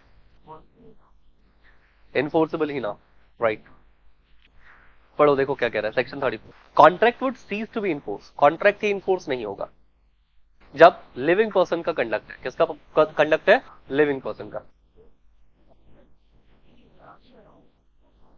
ये सर, अब यहां एक केस हुआ, इस केस को समझना। मैं आपको ना इसकी इस लैंग्वेज को थोड़ी देर में कंसीडर करूंगा, पहले इस केस को समझो। बहुत ही प्यारा केस है, बहुत ही बढ़िया केस है। केस का नाम याद रखना, फ्रॉस्ट वर्सेस नाइट। क्या नाम है केस का? Frost versus night, right? Case क्या होता है? फ्रॉस्ट और नाइट का केस होता है, लैला मजनू का केस है बेसिकली ये। फ्रॉस्ट है, नाइट है, करेक्ट? यहां पर जो डिफेंडेंट है promise to marry the plaintiff on the death of his father. अब तुम्हारे वर्ड्स अगर ऐसे होंगे ना तो एग्जामिनर तो का दिल तो पिघलेगा ना भाई कि मार्क्स दे दें। करेक्ट? क्या बोल रहे हैं? Defendant promise to marry the plaintiff. जब भी हम सिविल केसेस की बात करते हैं तो दो पार्टीज होती हैं, एक पार्टी जिसको बोलते हैं डिफेंडेंट, दूसरे को बोलते हैं प्लेंटिफ। जिसने केस फाइल किया वो कौन है? प्लेंटिफ। कौन है? प्लेंट देना, अपनी प्रॉब्लम बता रहे हैं कि मेरी प्लेंट ले लो। प्लेंट का मतलब क्या होता है? मेरी जो प्रॉब्लम है वो सुन लो, प्लेंटिफ बोलते हैं उसमें। करेक्ट? और दूसरा पर्सन क्या करता है? डिफेंड करता है अपने आप को, नहीं माय लॉर्ड ये सही नहीं है। सो वो क्या देता है? डिफेंडिंग सेंस देता है अपने, राइट? सो प्लेंटिफ है और डिफेंडेंट है। तो डिफेंडेंट कौन है बेटा? यहां पे डिफेंडेंट है नाइट। केस किसने किया? यानी कि फ्रॉस्ट ने, लड़की ने केस किया। किसने केस किया बेटा? लड़की ने, ठीक है? तो फ्रॉस्ट बेसिकली यहां क्या कर रहा है? Defendant promise to marry the plaintiff on the death of his father. तो इनके बीच में एक कॉन्ट्रैक्ट हो गया कि जब भी मेरे फादर की डेथ होगी ना तो टेंशन मतलब शादी तुझसे ही करूंगा, ठीक है जी साहब? लेकिन इसके बीच में ना मोए मोए हो गया भाई साहब, दूसरी लड़की पटा ली इसने। While the father was still alive, दूसरी पटा ली। मतलब ये लिखना मत, ये बस ये मैंने ऐसे ही लिख दिया है, तुम मत लिख देना, ठीक है? स्टिल अलाइव, फादर अभी भी जिंदा है, लेकिन भाई साहब इन्होंने क्या कर दिया? इन्होंने जो है दूसरी लड़की से रिलेशन बना लिया, उनके साथ शादी कर ली, married with a other person, वो दूसरे पर्सन के साथ इन्होंने शादी कर ली। अब क्योंकि दूसरे पर्सन के साथ शादी कर ली, तो वो जो आपके पास, ये जो आपके पास एक कॉन्ट्रैक्ट था between the Frost and night कि सर हम शादी करेंगे, कब शादी करेंगे? फादर की डेथ के बाद। तुमको नहीं लगता कि लिविंग पर्सन के कंडक्ट के ऊपर था? किसके कंडक्ट के ऊपर था? लिविंग पर्सन के। और उसने कंडक्ट ऐसा कर दिया, हाँ जी, कि अब फ्यूचर में क्या उस कंडक्ट के हैपनिंग की पॉसिबिलिटी है क्या? बोलो, हैपनिंग की पॉसिबिलिटी दिखाई देती है क्या? तुमको लगता है फ्यूचर में ऐसा होने वाला है कि अगर इसके फादर की डेथ हो गई तो क्या ये अपना कॉन्ट्रैक्ट परफॉर्म कर पाएगा? नहीं कर पाएगा ना। तो मतलब इसने कुछ ऐसा कर दिया जिसकी वजह से अब वो कॉन्ट्रैक्ट परफॉर्म किया ही नहीं जा सकता। समझ में आ रही बात? और इसकी लैंग्वेज समझो, लैंग्वेज क्या बोल रहे? If a person, if a contract is contingent upon as to how a person will act, है ना? कॉन्टिजेंसी किसके ऊपर था? कि कैसे एक पर्सन एक्ट करेगा, मतलब that the person is going to marry with that girl, right, at an unspecified time. और कोई टाइम भी स्पेसिफाइड था क्या? बताओ, फादर की डेथ कब होगी? कोई टाइम बताया हुआ है? फादर की डेथ क्या पता साहब 80 साल 90 साल की उम्र में हो, आज फादर 60 साल के, राइट, तुम्हारी उम्र 30 साल की हो रही है, मतलब 30 साल तक शादी नहीं करोगे। अनस्पेसिफाइड, समझ रहे हो? टाइम पीरियड ही स्पेसिफाइड नहीं है। The event shall be sorry considered to have become impossible when such person does anything जो कि which render it impossible that he should so act within any definite time or otherwise then under further contingency, right? Language दोबारा देख लो। when such person does anything, कुछ ऐसा कर दिया which rendered it impossible, जिसकी वजह से वो चीज अब क्या हो गई? इम्पॉसिबल हो गई। that he should so act within any definite time, क्योंकि कोई डेफिनेट टाइम था नहीं, तो उस डेफिनेट टाइम की वजह से इस और otherwise than under further contingency, तो अब ये कॉन्टिजेंसी समाप्त हो गई। अब ये कॉन्टिजेंसी क्या कर दी उसने? समाप्त कर दी है। बोलिए जी, कोई डाउट है? हम ना कॉन्ट्रैक्ट एक्ट की बात कर रहे हैं। बच्चे काफी बार मुझसे पूछते हैं कि सर एक बात बताओ, क्या ऐसा किया जा सकता है कि लड़की को प्रॉमिस किया और उसके बाद किसी और से शादी कर ली? तो देखो, under the contract act it is possible, लेकिन लड़कियां अब क्या कर रही हैं, या जो रिलेशंस होते हैं अब क्या होते हैं, कैसे होते हैं कि वहां पर उनको ना अदर एक्ट्स के अंदर फंसाते हैं, राइट, जो कि आपको पता ही होना चाहिए, शायद पता भी होगा शायद, राइट। तो यहां पर, हाँ जी, सॉरी, उल्टा होता है। अच्छा, लड़कियां शादी करती हैं, दिल जले बहुत है अपनी क्लास में भाई। ठीक है, तुम कोई दिक्कत तो नहीं भाई? हाँ, मैं समझ रहा हूँ। आगे आगे देखिए, एक और क्वेश्चन है आपको एग्जाम्पल के फॉर्म। नहीं, कहने का मेरा मतलब ये था कि ऐसे कॉन्ट्रैक्ट्स हो सकते हैं, बट ऐसे कॉन्ट्रैक्ट्स में आजकल देखा जाता है कि लड़कियां और अदर एक्ट में जाकर के केस फाइल करती हैं, लाइक सेक्सुअल अब्यूज का केस फाइल करती हैं और बाकी चीजों में उनको फिर वो लंबी जो है आप कह लो कि वो लड़ाई हो जाती है, वो लड़के जो है उसमें फंसे रह जाते हैं। बहुत बार ऐसा देखने को मिला है। देखिएगा, अभी सुप्रीम कोर्ट की रिसेंट जजमेंट भी थी परसों की इसके ऊपर, और अब बोल दिया है, पहले जैसे होता था कि इन केसेस के अंदर लड़कियों का नाम जो है ना वो लेना, उसके लिए 2 साल तक की पनिशमेंट थी। अब लड़कों का नाम भी नहीं लिया जा सकता। लड़कों के ऊपर जब तक ये केस साबित नहीं हो जाता तब तक लड़कों का नाम भी जो है वो नहीं लिया जा सकता। ठीक है, रिसेंट जजमेंट है। आइए जरा ध्यान से देखिए आगे। एग्जाम्पल की बात करें अगर, the act of the daughter has rendered the event of Ashish. क्या? अच्छा, ठीक है, ध्यान से देखिएगा। यहाँ क्या होता है, ये फादर है और ये आशीष है भाई। When the father agrees to pay Ashish a sum of money, कि मैं तुझे ना 50 लाख रुपए दूंगा अगर तू मेरी डॉटर से शादी कर ले, तो फादर ये कहते हैं आशीष को कि अगर तू मेरे डॉटर से शादी कर ले तो मैं तुझे 50 लाख रुपीस दूंगा। इधर डॉटर जो है वो आशिक से शादी करके बैठी है। डॉटर मैरी करती है किससे? आशिक से, ना कि आशीष से। ठीक है, किससे? आशिक से, राइट। अब तुम मुझे एक बात बताओ, क्या अब ये कॉन्ट्रैक्ट जो कि फादर ने किया था आशीष के ऊपर, आशीष के साथ, क्या ये कॉन्ट्रैक्ट परफॉर्म किया जा सकता है? क्या नहीं किया जा सकता, राइट। एक और एग्जांपल आपके साथ देखिए, ये लिखा हुआ। उसके बाद आप आइए सेक्शन नंबर 35 पे। सेक्शन नंबर 35 में आपने देखा था दो कंडीशंस पॉसिबल हो सकते हैं। सेक्शन नंबर 35 में हम दोनों की ही बात करेंगे। सेक्शन नंबर 35 देखिए ध्यान से, contingent on happening of a specified event within the fixed time period। पहले इसके एग्जाम्पल को समझिए फिर आते हैं जरा। देखो, रामू शामू के बीच में ना कॉन्ट्रैक्ट हो रहा है। अब ये कैसा भी कॉन्ट्रैक्ट हो सकता है, ये पॉजिटिव यहां पर समझ लो कॉन्ट्रैक्ट हो सकता है, नेगेटिव कॉन्ट्रैक्ट हो सकता है। और ये पॉजिटिव और नेगेटिव कॉन्ट्रैक्ट जो है बच्चे, वो पॉजिटिव कॉन्टिजेंसी के साथ हो सकता है, नेगेटिव कॉन्टिजेंसी के साथ हो सकता है। लेकिन इंपॉर्टेंट चीज क्या है? Time period. क्या इंपॉर्टेंट है? Time period. जहां पर कॉन्ट्रैक्ट के अंदर क्या मेंशन है? Time period mention. करेक्ट। और बहुत सिंपल है, तुम सोचो, मैंने एक कॉन्ट्रैक्ट किया किसी पर्सन के साथ कि अगर ये शिप 1 साल में वापस आ जाए तो 1 लाख दूंगा। राइट। 1 साल के अंदर हो सकता है कि वो शिप आ जाए तो 1 लाख दूंगा। राइट। हो सकता है 1 साल के अंदर वो शिप वापस ना आए तो कॉन्ट्रैक्ट क्या हो जाएगा? वॉइड। किस बेसिस के ऊपर? टाइम पीरियड के ऊपर। 1 साल बाद वो, अगर मान लो 1 साल बाद वो शिप वापस आ रही है तो क्या मुझे 1 लाख देना पड़ेगा? नहीं, स्पेसिफाइड टाइम पीरियड के अंदर होना चाहिए। राइट। तो हैपनिंग बता दिया मैंने आपको, नॉट हैपनिंग भी हो सकता है इसके अंदर। अगर शिप 1 साल में वापस नहीं आई तो पैसे दूंगा। करेक्ट। टाइम पीरियड है, टाइम पीरियड इंपॉर्टेंट है, और यहां पर टाइम पीरियड में हैपनिंग भी हो सकता है और नॉन हैपनिंग वाला कंडीशन भी हो सकता है, नॉन हैपनिंग वाला कॉन्टिजेंसी भी हो सकता है। बोलो कोई दिक्कत है? नहीं सर, कोई दिक्कत नहीं। क्लियर है? और अगर हैपनिंग वाला है और वो हैपन नहीं हुआ, दो कंडीशन हो सकता है, हो गया तो भैया परफॉर्म करो, नहीं हुआ अगर तो भैया वॉइड हो जाएगा। करेक्ट है। नॉन हैपनिंग वाला है और नॉन हैपनिंग वाला ही कंडीशन फुलफिल हुआ तो परफॉर्म करो, नहीं फुलफिल हुआ सर ये कंडीशन तो ठीक है, वॉइड हो गया। पीछे भी तो हम यही पढ़ते हैं। अब इसकी डेफिनेशन पढ़ लीजिए, कुछ लिखा ही नहीं था। Section 35 says that the contingent contract to do or not to do anything सब सेम है। If a specified uncertain event happens within a fixed time period becomes void। if कब void होगा? अगर वो टाइम पीरियड निकल जाए, अगर वो टाइम पीरियड एक्सपायर्ड हो जाए, the expiration of the fix time period, such event has not happened, वो हुआ ही नहीं। और if becomes the fix time period such event becomes impossible. दो कंडीशन हो सकती हैं। राइट।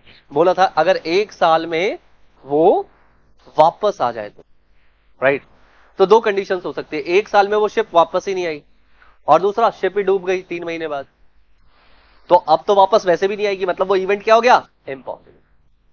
बोलिए समझ में आ रही बात? तो मतलब इस तरह के कॉन्ट्रैक्ट जो है, टाइम के बेसिस पे जो कॉन्ट्रैक्ट होते हैं वो 2 वजह से वॉइड हो सकते हैं। एक क्या? टाइम लैप्स हो गया हो, एक क्या? टाइम लैप्स हो गया हो, और दूसरा क्या सर? वो इवेंट क्या हो गया है? इम्पॉसिबल। वही इवेंट क्या हो गया है? इम्पॉसिबल इवेंट हो गया। बोलिए यहां तक तो कोई डाउट नहीं होनी चाहिए। आइए जरा इसके दूसरे कंडीशन की तरफ आ जाते हैं। क्या बोल रहे हैं? Contingent on the specified event not happening with in the fix time period. अब ये नॉट हैपनिंग की बात कर रहे हैं, उससे ऊपर हैपनिंग की बात कर रहे थे, इसे इसमें बात करें नॉट हैपनिंग। क्लियर है?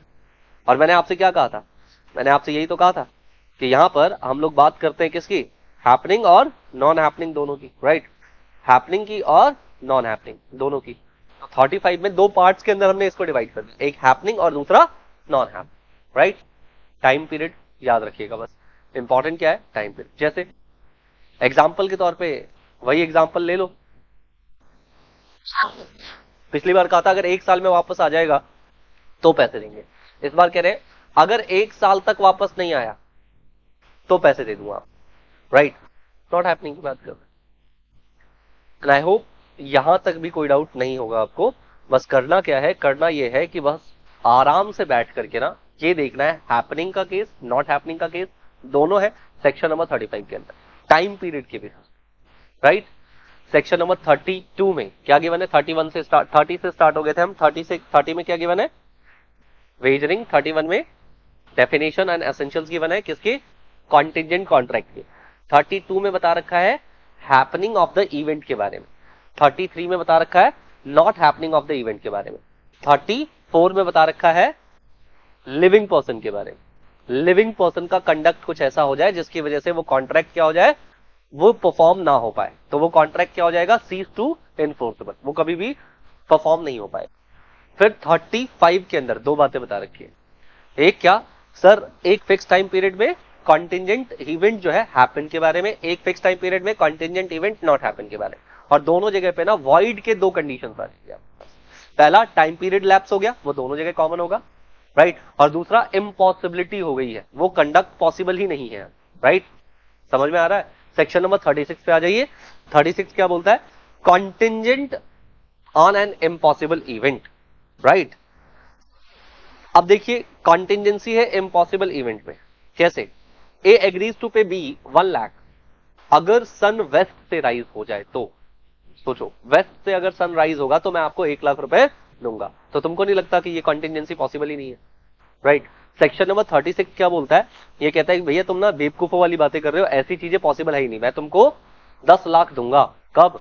जब तुम यहां से मुंबई चले जाओ। कैसे? तैर के। तो कोई तैरना तो पॉसिबल ही नहीं है ना सर, क्योंकि हमारे पास कोई नदी नहीं है, ठीक है, from Delhi to Mumbai, right. So contingent on an impossible event, section number 36 यही बोल रहा है, कॉन्टिजेंट एग्रीमेंट टू डू और not to do anything, same language रहता है, मैंने कहा आपको, to do not to do anything. If an impossible event happens are void, ठीक है। तो इम्पॉसिबल इवेंट के हैपनिंग की बात करी थी तो वो तो वॉइड ही होगा, क्योंकि इम्पॉसिबल इवेंट कभी भी हो ही नहीं सकता। Whether the impossibility of the event is known or not to the parties to the agreement at the time when it is made। काफी बार ऐसा होता है ना कि हमें पता ही नहीं होता है। फॉर एग्जाम्पल जैसे मान लो मैंने डॉक्टर को 10 लाख रुपए दिए, राइट, और मैंने डॉक्टर को कहा कि डॉक्टर मेरी आंखें बदल दे, मेरी आंखें चेंज कर दे, लेकिन क्या था, मेरे आंखों का ना पर्दा खराब था, पर्दा चेंज नहीं हो सकता। समझ में आ रही बात? तो मैंने 10 लाख दिया, मतलब हम लोगों के बीच में जो कॉन्ट्रैक्ट हुआ उसमें ऐसा हो सकता है कि आपको कॉन्ट्रैक्ट करते वक्त ये पता ही नहीं था कि सर ये तो इम्पॉसिबल इवेंट, ये तो होगा ही नहीं, ये तो हो ही नहीं सकता, राइट। बाद में आपको पता लग रहा है, तो भी वो कॉन्ट्रैक्ट क्या हो जाएगा? वॉइड हो जाएगा। तो भी वो कॉन्ट्रैक्ट क्या हो जाएगा? वॉइड। अगर आपको पहले पता था तो वॉइड ही है, और पहले आपको नहीं पता था कि ये इम्पॉसिबल इवेंट है, तो भी ये क्या हो जाएगा? वॉइड हो जाएगा। दोनों कंडीशन में ये आपका वॉइड होने वाला है। क्लियर है? एक एग्जांपल और देख लीजिए।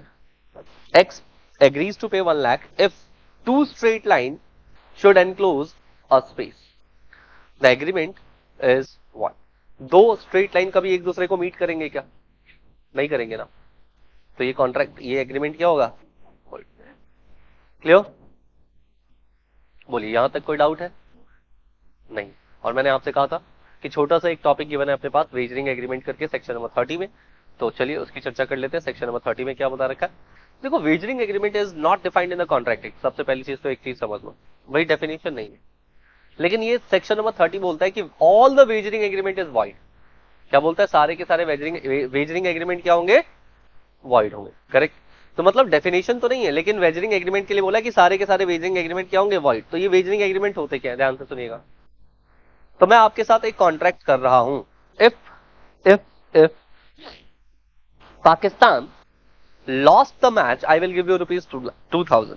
अगर पाकिस्तान हार जाए तो मैं तुम्हें कितना दूंगा? 2000। सामने वाला कह रहा है अगर इंडिया हार गई तो मैं तुझे 2000 दूंगा। मतलब जनरली ये क्या कर रहे हैं? बेटिंग कर रहे हैं, गैम्बलिंग कर रहे हैं। क्या कर रहे हैं बेटा? Betting, right. क्या ये अलाउड है? बेटिंग और गैम्बलिंग अलाउड नहीं है? बेटिंग या गैम्बलिंग अलाउड है या नहीं है? बोलो। बहुत सारी कंपनीज है अब तो। क्या अभी आईपीएल स्टार्ट हो रहा है ना, तो आईपीएल स्टार्ट हो रहा है और तुम देखोगे कि अभी ना बहुत सारी कंपनीज है, फैंटेसी कंपनी कहते हैं इनको, ठीक है। और ये कंपनीज जैसे जैसे एमपीएल है ना, आईबीएक्स है, और विंजो, हाँ जो भी है, विंजो करके होगा, है ना, और विंगो है, विंजो है, जेड, अच्छा, और हाँ ड्रीम 11, यस, ये कैसे भूल गए? तो सबसे बड़ा तो यही है। तो ये जो फैंटेसी कंपनीज है, ये कैसे काम कर रही है आईपीएल के अंदर? अगर ये वेजरिंग एग्रीमेंट है तो ये कैसे काम कर रही है? आपको पता है, ड्रीम 11 का केस हुआ और ड्रीम 11 को स्टार्टिंग में बैन कर दिया, जैसे जितनी भी फैंटेसी कंपनी थी सबको बैन कर दिया गया। They move to the supreme court of India. Supreme court of India जाते हैं,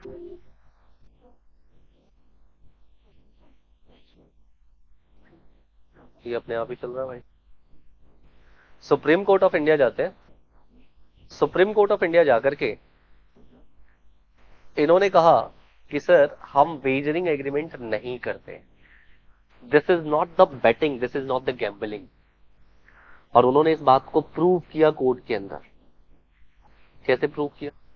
उन्होंने कहा कि हमारा जो ये फैंटेसी गेमिंग का प्लेटफॉर्म है वो वही जीत सकता है जिसके पास स्किल हो। क्या हो? जिसके पास स्किल हो। अगर उसके पास स्किल्स है देन ही कैन अर्न, अगर उसके पास स्किल्स नहीं है तो वो लूज करेगा, right.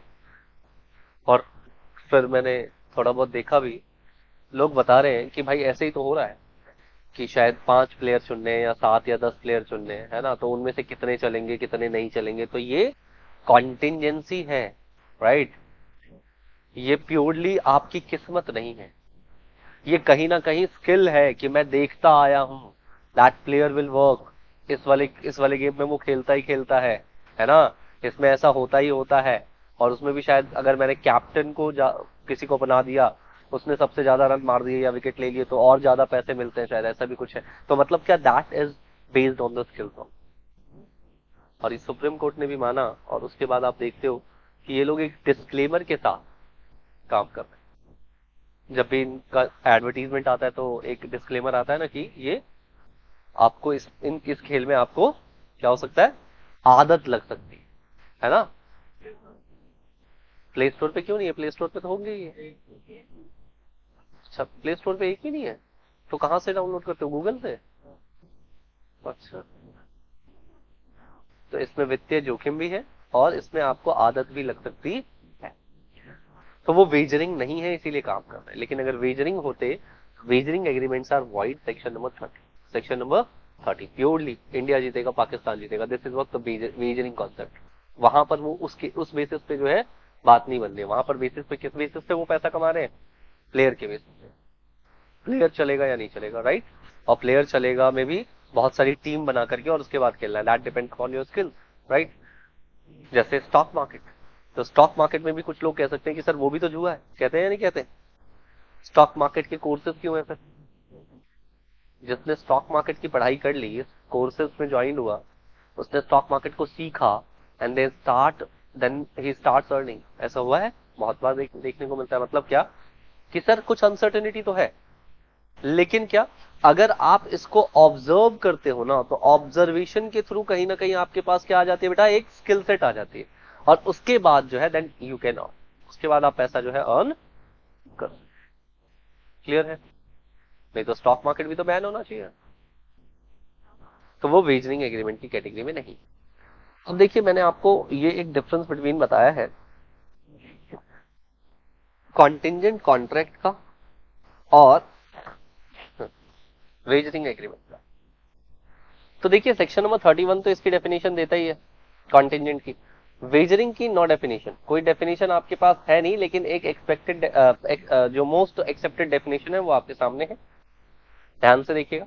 A contingent contract is a contract to do और not to do something. Difference between से याद आया, मैंने आपको लास्ट क्लास में 3-4 डिफरेंस बिटवीन दिए थे, कर लिए? कर लिया आप लोगों ने? अभी चेक करूंगा। Contingent contract is a contract to do or not to do something with the reference to the collateral event, right? तो ये तो आप पढ़ चुके हो, happening or not happening वाला। जबकि wagering agreement is what? A promise to give money or money's worth with reference to the uncertain event, happening or not happening, right? पैसे दूंगा, right? या पैसे के अलावा कुछ भी चीजें दे सकता है, right? With reference to an uncertain event happening or not happening, अगर ये uncertain event हो जाए और ना हो, राइट। और यहां कह रहे हैं कोलेट्रल इवेंट, दोनों में डिफरेंस, दोनों में क्या है डिफरेंस, ठीक है।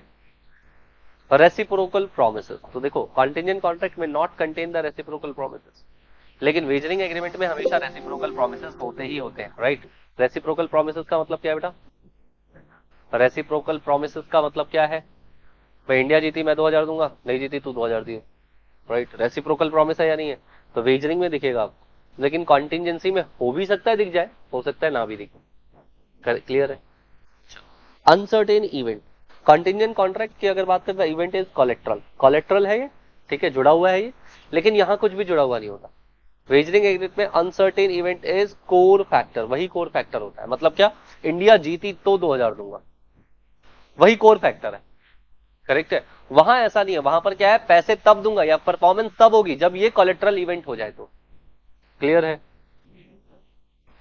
कॉन्टिजेंट कॉन्ट्रैक्ट में not be wagering in nature, तो कॉन्टिजेंट कभी भी वेजरिंग नेचर का नहीं होता, लेकिन हर वेजरिंग जो है, wagering agreement is essentially contingent in nature. Wagering है तो कुछ हो सकता है, कुछ नहीं हो सकता, इसी के ऊपर तो है। ठीक है, करेक्ट है।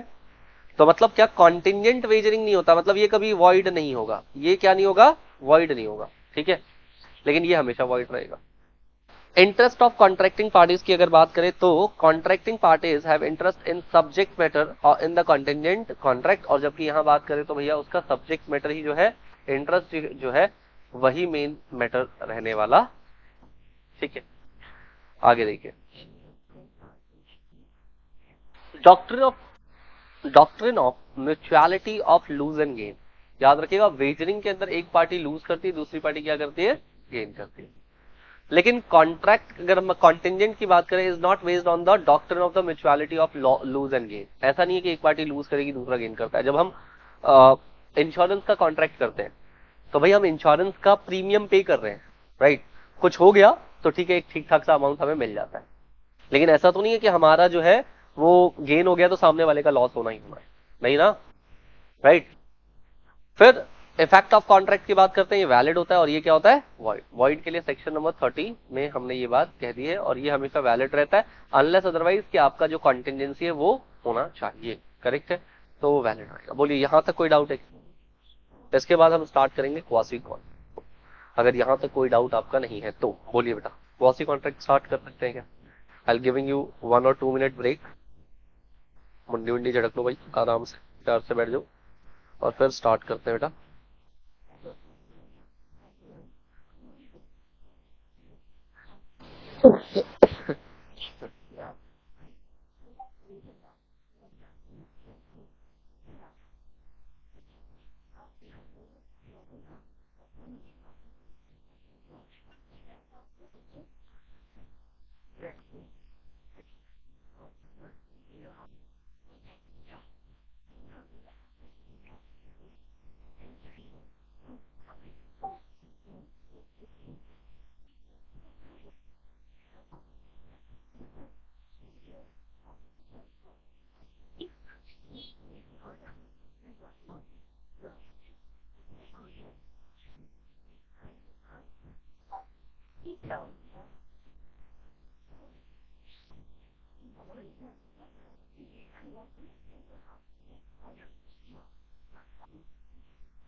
चलिए करें स्टार्ट, या ब्रेक चाहिए 1 आध मिनट और? चलो कर लो वेट।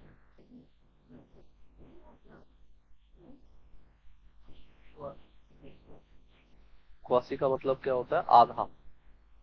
अर्ध इज व्हाट, क्वासी, आधा,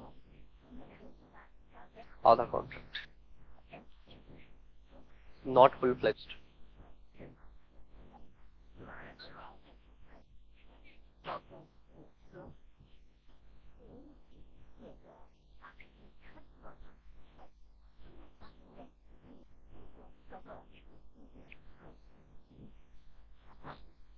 चलिए स्टार्ट करते हैं बेटा, देखिएगा एक बार ध्यान से। क्वासी कॉन्ट्रैक्ट को हमने कैसे स्टार्ट किया है, हमने स्टार्ट किया सबसे पहले डिफरेंस बिटवीन से। ठीक है, जनरली डिफरेंस बिटवीन आपको लास्ट में दिखेगा, लेकिन मैंने कहा कि सबसे पहले आपको पता होना चाहिए कि क्या डिफरेंसेस हैं, राइट। उसके बाद स्टार्ट कर रहे हैं। तो सबसे पहले डिफरेंस देखिएगा, डिफरेंस क्या है, हम लोग कहते हैं कॉन्ट्रैक्ट में the essentials for formation of a valid contract are present. Essentials क्या है, ऑफर होना चाहिए, एक्सेप्टेंस होना चाहिए, so that will become basically promise। फिर एग्रीमेंट होना चाहिए, एग्रीमेंट के साथ वो कंसिडरेशन होना चाहिए, है ना। फिर लीगैलिटी देखते हो आपकी, ऑब्जेक्टिव इसका लीगल होना चाहिए, एंड सो ऑन, सारी चीजें आप देखते हो। असेंशियल्स जनरली आप देखते हो सेक्शन नंबर 10 के अंदर भी है, सेक्शन नंबर 10 के अंदर भी आप असेंशियल्स पढ़ते हो, है ना। क्वासी कॉन्ट्रैक्ट में क्या रहता है, essential for the formation of the valid contract are absent, मतलब असेंशियल्स की जरूरत नहीं है, there is no offer, no acceptance, कोई प्रॉमिस नहीं है, कोई एग्रीमेंट नहीं है, लेकिन फिर भी हम पहुंच कहां रहे हैं, कॉन्ट्रैक्ट पे। Quasi is a kind of contract. तो ऐसा कैसा कॉन्ट्रैक्ट है, देखो ये इम्पोज्ड बाय लॉ होता है, जबरदस्ती का कॉन्ट्रैक्ट है भाई साहब, तुम्हारे साथ लॉ ने करवाया। किसने करवाया है, जब आप किसी एक सरकमस्टांस में आते हो। सरकमस्टांस कौन सा हो सकता है, जैसे मैं बताता हूं, ध्यान से देखिएगा। मैं यूं ही रास्ते से जा रहा था और रास्ते में मुझे एक डॉग मिला। Dog worth of rupees 2 lakh तक का होता होगा शायद, पता नहीं, होता होगा ना, महंगे आते हैं सस्ते। अरे बढ़िया बड़ा वाला डॉग था, शेर जैसा दिखता था, ठीक है, तुम देख लेना कौन सी ब्रीड रही हो। 2 लाख तक का डॉग था, सोच कर। हाँ, बैन हो गई दिल्ली में, बैन हुई या ऑल ओवर इंडिया में, मुझे केसेस हुए उसके बाद या पहले से ही था। हाँ वो केसेस हुए ना कुछ, वो तो तुमको पकड़ लेंगे, अगर मान लो कहीं देख लिया तो तुमको पकड़ लेंगे फिर। हाँ, खरीद बेच नहीं कर सकते। चलो कोई बात। अब यार देखो, एक्चुअली में वो हुआ नहीं, एक केस हुआ था ना, अगर आपको पता हो तो। ये हुआ था लखनऊ का केस। तो लखनऊ में देयर वाज अ पर्सन जो पता नहीं कौन से ब्रीड का कुत्ता था उनका, उनकी मदर को उसने काट खाया, जिसकी वजह से मदर की ब्लीडिंग हुई और मदर वहीं पे ऑन द स्पॉट डेथ हो गया। ऐसे ही आपने बहुत सारे केसेस दिल्ली में भी सुने। तो दिल्ली में और वहां पर ये केसेस आ रहे, तो क्या पता उसके बाद कुछ हुआ हो, मैं अवेयर ऑफ नहीं हूँ, अगर कोई कुछ हुआ है तो उसके बाद उस कुत्ते को भी पकड़ करके जो है उन्होंने क्या कर सकते हैं उसको, लेकिन फिर भी जो है वो अलग रख दिया था। तो हो सकता है शायद ये कारण रहे हैं। आइए कोई बात नहीं, ध्यान से देखिएगा यहाँ। तो डॉग 2 लाख रुपए का था, रास्ते में घूमते फिरते मिल गया मुझे। मैं इसको घर पे ले जाऊं आराम से मस्त, क्या मैं इसको घर ले जा सकता हूँ पहले, क्या मैं इसको अपने घर पे ले जा सकता हूँ? हाँ जी बोलिए, ले जा सकता हूँ? क्या वो मेरी चीज है? क्या मुझे उसके रियल ऑनर को तलाश करना चाहिए? अच्छा, उस डॉग ने ना, पता है आपको, वो 2 किलो मीट खाता है डेली बेसिस पे, 2 केजी, राइट, चिकन वगैरह यही खाते हैं ना डॉग वगैरह तो, है ना। तो अब इस पे मेरे को ना 10 दिन तक सोचो, 2 किलो मीट मतलब 1 किलो का कितना प्राइस होता है, 200, 200 मल्टीप्लाई देख लेना, मतलब मान लो मैंने 10,000 रुपए के आसपास जो है इसके ऊपर खर्च। अभी 10,000 कौन देगा, इंपॉर्टेंट तो ये भी। इसीलिए लॉ ने कहा कि भाई देख, हम ना इस तरह के जो आपके साथ डीलिंग्स है ना, जो तुम चाहते भी नहीं फिर भी हो गया तुम्हारे साथ, इस तरह की डीलिंग्स को हम कहेंगे क्वासी कॉन्ट्रैक्ट। क्या बोलेंगे इसको, क्वासी कॉन्ट्रैक्ट। समझ में आ रही बात, जबरदस्ती के कॉन्ट्रैक्ट, ऑफर नहीं है, एक्सेप्टेंस नहीं है, एग्रीमेंट नहीं है, कुछ नहीं है, लेकिन फिर भी ये कॉन्ट्रैक्ट। जनरली आप देखते हो बाकी जगहों पर जो हम कॉन्ट्रैक्ट करते हैं उसमें कंसेंट होते हैं, उसमें क्या होते हैं, कंसेंट, लेकिन यहाँ कोई कंसेंट नहीं है। तो क्वासी कॉन्ट्रैक्ट है क्या, देखिएगा, the contract act recognize certain cases in which the obligation is created without a contract. Obligation create कर दिया गया है, कॉन्ट्रैक्ट है ही नहीं, कॉन्ट्रैक्ट है ही नहीं, लेकिन ऑब्लिगेशन ऐसा आ गया कि कॉन्ट्रैक्ट की तरह ही ऑब्लिगेशन है। जैसे such obligation arise out of certain relations which cannot be called as contracts in the strict sense। क्यों, ऑफर नहीं है सर, एक्सेप्टेंस नहीं है, कंसेंसस एडेडम नहीं है, एग्रीमेंट नहीं है, प्रॉमिस कुछ नहीं है, फिर भी तुम कह रहे हो वो contract, right. Yet the law impose the obligation, लेकिन फिर भी लॉ ने क्या कर दिया, आपके ऊपर क्या लगाया है, ऑब्लिगेशन, एक पार्टी के ऊपर, इसीलिए आपका ये कॉन्ट्रैक्ट क्या हुआ, क्वासी कॉन्ट्रैक्ट। क्या हुआ, क्या चालान, तो इससे कैसा क्वासी दिख रहा है आपको, कॉन्ट्रैक्ट थोड़ी होता है चालान करना, फाइन हो गया, वो कॉन्ट्रैक्ट कैसा हो गया, पुलिस वालों से कोई कॉन्ट्रैक्ट थोड़ी हो रहा है तुम्हारा, तुमने कुछ वायलेट किया, चालान कर दिया तुम पे, वो कॉन्ट्रैक्ट थोड़ी हुआ। देखिए क्वासी कॉन्ट्रैक्ट क्या है यहाँ पे, such cases are not contract in a strict sense, मतलब क्या, ऑफर नहीं, एक्सेप्टेंस नहीं है ना, प्रॉमिस नहीं, कुछ नहीं है, यहाँ कुछ भी नहीं है आपके पास, but the court recognize them as the relations resembling those of the contract. याद रखिएगा, यही लाइन लिखनी है आपको, relations resembling those of the contract. And enforce them as it were a contract. Court क्या करती है बेटा? रिकॉग्नाइज करती है रिलेशंस, क्या? Resembling those of contract. कह रही ऐसे ही रिलेशंस है जैसे लग रहा है कि भाई साहब यहां पे कॉन्ट्रैक्ट हुआ ही हुआ है। क्या हुआ है यहां पे? कॉन्ट्रैक्ट हुआ है, राइट?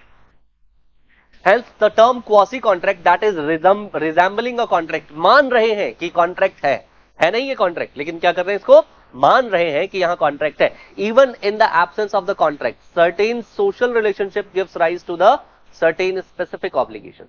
कुछ सोशल रिलेशनशिप की वजह से आपको जो है ये स्पेसिफिक ऑब्लिगेशंस जो है वो परफॉर्म करनी पड़ेंगी। आप सोसाइटी का ही तो पार्ट हो, तो सोसाइटी का पार्ट हो, मेरा पर्स गिर गया, उसमें 10-20 हजार रुपए थे। अब तुम सोच करके देखो कि यहां पर हम दोनों के बीच में क्या स्टैब्लिश हो गया? Quasi contract. क्या स्टैब्लिश हुआ हमारे बीच में?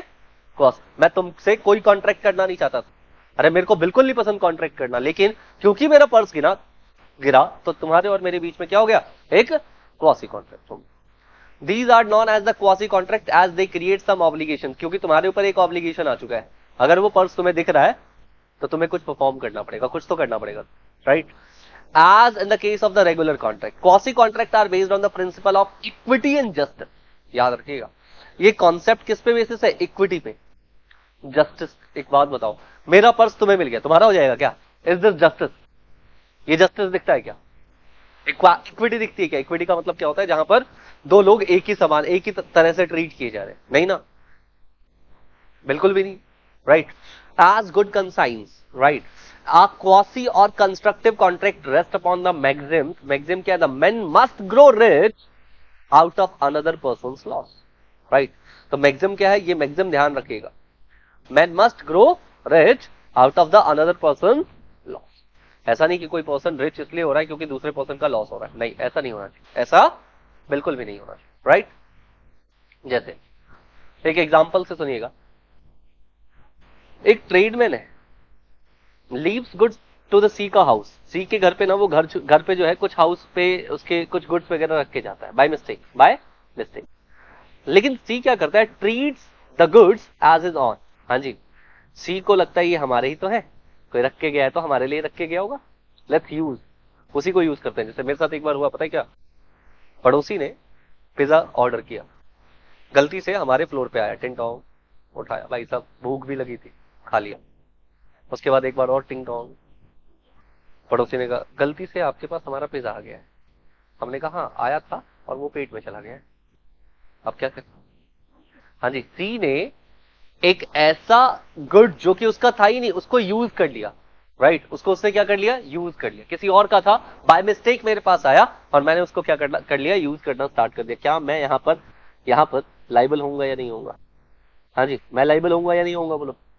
यस, आपकी लाइबिलिटी बन गई। आपकी क्या बनेगी यहाँ पर? अरे जब तुम जानते हो तुम्हारा है नहीं तो तुम खा कैसे सकते हो? ये बताओ। सामने वाला पर्सन भी यही कह रहा है, अरे भाई तुम्हारा था ही नहीं तो तुमने खा क्यों लिया? हमारे घर पे मेहमान आके बैठे हुए, ठीक है मैं दूसरा मंगवा देता हूँ, इतना ही कर सकते हो, और क्या करो, right? A pays some money to B by mistake, right?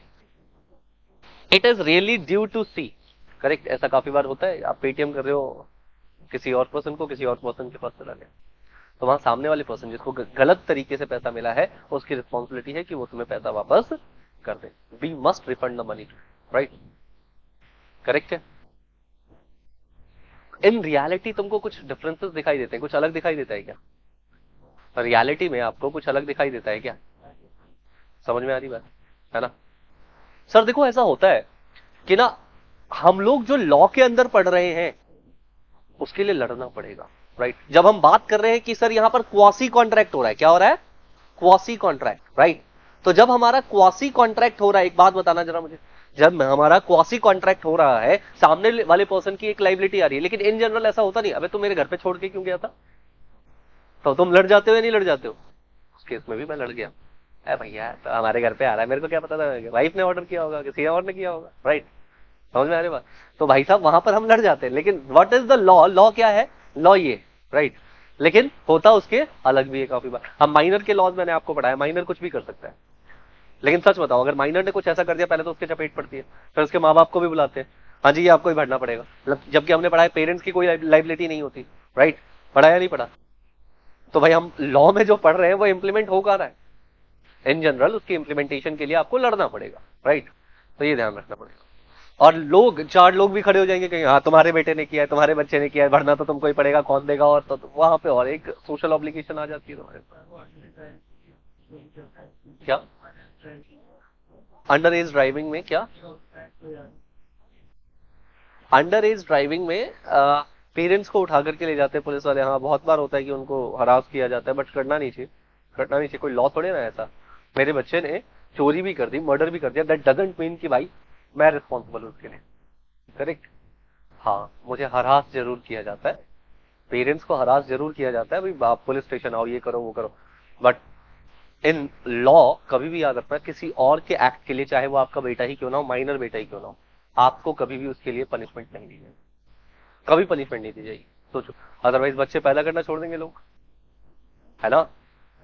भाई साहब तुम सोच करके देखो ना, नालायक औलाद तो किसी की भी हो सकती है ना। तो भाई साहब कभी भी आपको जो है उसके अंदर जो है कह लो आप, लाइबल नहीं ठहराया जाएगा।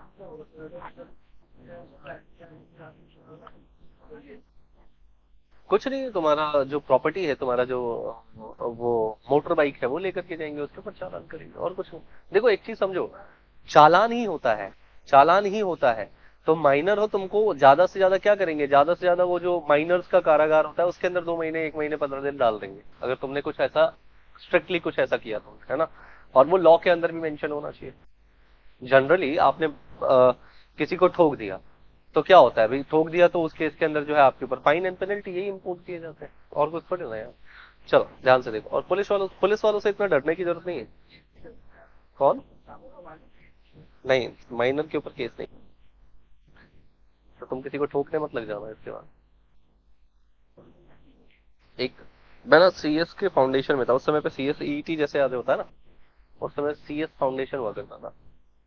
When I was in CS foundation, तो हमारा घर, मैं रोहिणी में रहता हूँ, तो हमारे घर पे जो है ना, वो पुलिस आई। पुलिस भी क्यों आई? आ, घर के बाहर वाला रूम ना पिताजी ने किसी को लेट आउट कर रखा, रेंट पे दे रखा था। तो उसके हस्बैंड वाइफ के बीच में कुछ हुआ होगा। अब वाइफ, अब अगले दिन हमारा एग्जाम था सीएस का, मुझे याद है हम 3 दोस्त वहां पे बैठ करके पढ़ रहे हैं। तो हमने इतना बोधड़ नहीं किया, कैसे करते भी, मम्मी पापा घर पे नहीं थे, भाई थे। तो उस समय क्या होता है कि उस समय की ये घटना है कि वो रात काली कैसे की हमारी, पुलिस वाले आए, पुलिस वालों ने कहा कि भाई तुम्हारे घर के बगल में ये लड़ रहे हैं, ऐसा ही है, वो फला फलाना। मैंने गेट खोला था, तो मैंने कहा कि सर मेरे एग्जाम्स है, तो हम तो उसमें लगे हुए पढ़ाई वढ़ाई। तो शायद वो औरत पढ़ी लिखी नहीं थी, उन्होंने क्या किया कि उन्होंने बोला कि भाई मुझे ना इसके स्टेटमेंट, उन्होंने उसके लिखे थे, उसको ना शायद उस पर स्टैंपिंग चाहिए था, हाँ अंगूठा चाहिए था शायद। अब उनके पास अंगूठे के लिए स्टैंपिंग वगैरह भी कुछ नहीं था। उन्होंने कहा अपना तवा दे दो। मैंने कहा तवा क्यों चाहिए आपको? नहीं, हाँ तवा दे दो पहले। मैंने कहा कि तवा क्यों चाहिए? नहीं, पहले उन्होंने पेन के लिए बोला था, अपना पेन दो और जेल पेन दो। मैंने कहा जेल पेन हमें यूज ही नहीं करने देते, हमें तो वॉल पेन यूज करने को कहते हैं, तो हमारे पास जेल पेन है ही नहीं, तो जेल था ही नहीं हमारे पास, तीनों के पास ही नहीं था। भाई फिर उसके बाद वो कहते तवा दो। मेरी भाभी की एक आदत थी कि वो तवा जो है वो डेली धुलती थी, कोई भी चीज वो डेली धुलती थी। मैंने कहा ये भी नहीं मिल पाएगा आपको, मैं समझ गया था क्या पर्पज है उनका। तो उनका ना एक था सब इंस्पेक्टर, और एक उसके पीछे एक और हवलदार, मतलब कांस्टेबल था। कांस्टेबल ने मेरी गर्दन ऐसे कॉलर पकड़ी और मुझे बाहर खींच ली, आ बाहर आ सकता है। और उसने एक बार ना, तो जैसे होता है ना आजकल, वो माँ बहन की गालियां वो दे दी उसने। तो मेरे दोनों दोस्त जो है जल्दी से गए और भैया को उठा के लाया, भैया थोड़े गर्म मिजाज, उन्होंने पुलिस वालों को मार दिया। अब एसएचओ आ गया थोड़ी देर बाद, तो ले जाने लगा हमें। तो उस समय का मेरे को याद है, तो मैंने उनसे कहा था भाई साहब सेक्शन कौन सी लगा रहे हो, ये तो बता दो। और मेरे दो दोस्तों ने क्या कर दिया था कि उस समय पे वीडियो ले ली थी एक छोटी, मेरे पास ना पूरा वीडियो है, जो तुमने गाली दी है ना, और जिस तरीके से मुझे घसीटा है, तुम्हारे पास स्टैंपिंग के लिए कोई चीज नहीं है, मेरे पास पूरी वीडियो। तुम एक औरत से डील कर रहे हो और तुम्हारे पास लेडी पुलिस नहीं है, मेरे पास उसकी वीडियो है। हाँ, रात के समय पे, कल हमारा एग्जाम है, रात के समय पे तुम हमें हरास कर रहे हो, उसकी पूरी वीडियो है। और कल ना पूरा कॉलेज खड़ा हो जाएगा, याद रखो, पूरा कॉलेज। और भाई साहब ऐसे हालात हो गए थे ना, मैं जो कांस्टेबल था उसका नाम देखने जा रहा हूँ, तो उसने अपना जो उसका बैच होता है ना वो निकाल करके जेब के अंदर रख लिया था। मैं एक कॉल लगा रहा हूँ तो मेरा फोन लेकर के उसने अपने पॉकेट के अंदर रख लिया था, तो ऐसे हालात किए थे उन्होंने। मतलब क्या कि when you know the laws, मैं तो फाउंडेशन में ही था, बहुत छोटा था, तो जब आपको थोड़े बहुत लॉ की जानकारी है तो इन दैट केस आपके सामने कम से कम ये पुलिस वाले नहीं बोल पाए। एक बार ऐसे ही मैं अपने बुलेट से जा रहा था तो एक भाई ने पकड़ लिया, कहता है भाई हेलमेट का है, और मैं जानबूझ करके वहां से निकल रहा था। क्यों? क्योंकि मैंने देखा कि वहां पर एक कांस्टेबल खड़ा था, और कांस्टेबल जो है वो आपका कभी भी ना चालान नहीं कर सकता अनलेस अदरवाइज उसके पास सब इंस्पेक्टर था। सब इंस्पेक्टर होगा तो ही वो चालान बुक के ऊपर साइन करेगा। साइन ही सब इंस्पेक्टर के होते हैं, कांस्टेबल के नहीं होते। और मैं निकल ही इसलिए रहा था क्योंकि वहां पर कोई सब इंस्पेक्टर मुझे दिखा नहीं था। मैंने कहा भाई साहब चालान बुक ले आओ, चालान कर दो। वो समझ गया कि इसको पता है कि भाई साहब चालान बुक के ऊपर साइन किसके होने, और अंडर द टेबल पैसा मिलने वाला तुमको है नहीं। जाओ भाई साहब, ठीक है चल। तो भाई जब तुमको थोड़ा बहुत लॉ के बारे में जानकारी है तो तुम वहां पर जो है, वही तो कहते हैं कि आप लॉ को भी कहीं ना कहीं जो है अगर आप समझते हो तो शायद उसका यूज कर सकते हो, शायद गलत सेंस में भी यूज कर सकते हो, अच्छे सेंस में भी। चलिए आइए एग्जाम्पल की तरफ आते हैं।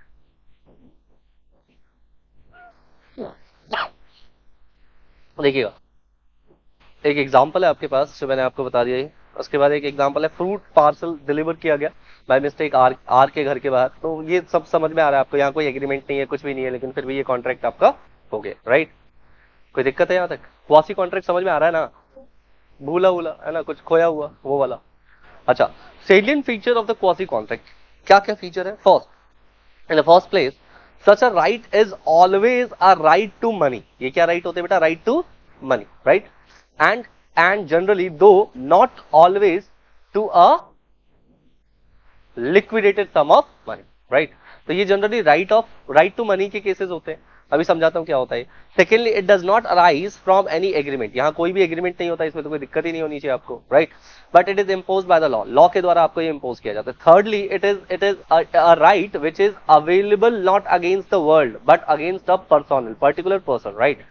मेरे कुछ सामान खोए, आपने पाया, तो मेरा राइट अगेंस्ट द वर्ल्ड नहीं है, मेरा राइट अगेंस्ट द पर्सन है, मैं पर्सनल पर्सन, राइट? एक पर्सन के अगेंस्ट ही मेरे राइट बनते हैं, right? So only so that in a respect it resemble a contractual rights, right?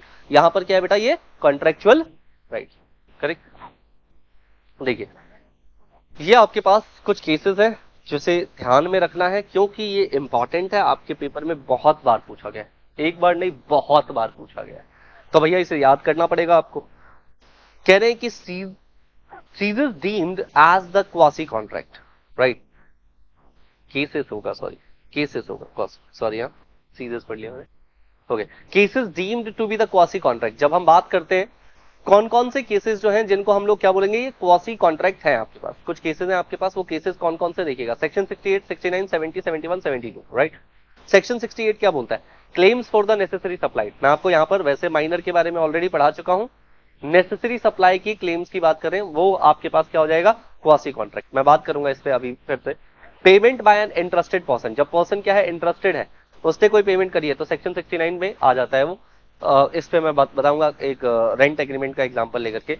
Obligation of the person enjoying the benefit of the non gratuitous act, कोई ऐसा act है जो non ग्रेट्यूटियस है, right?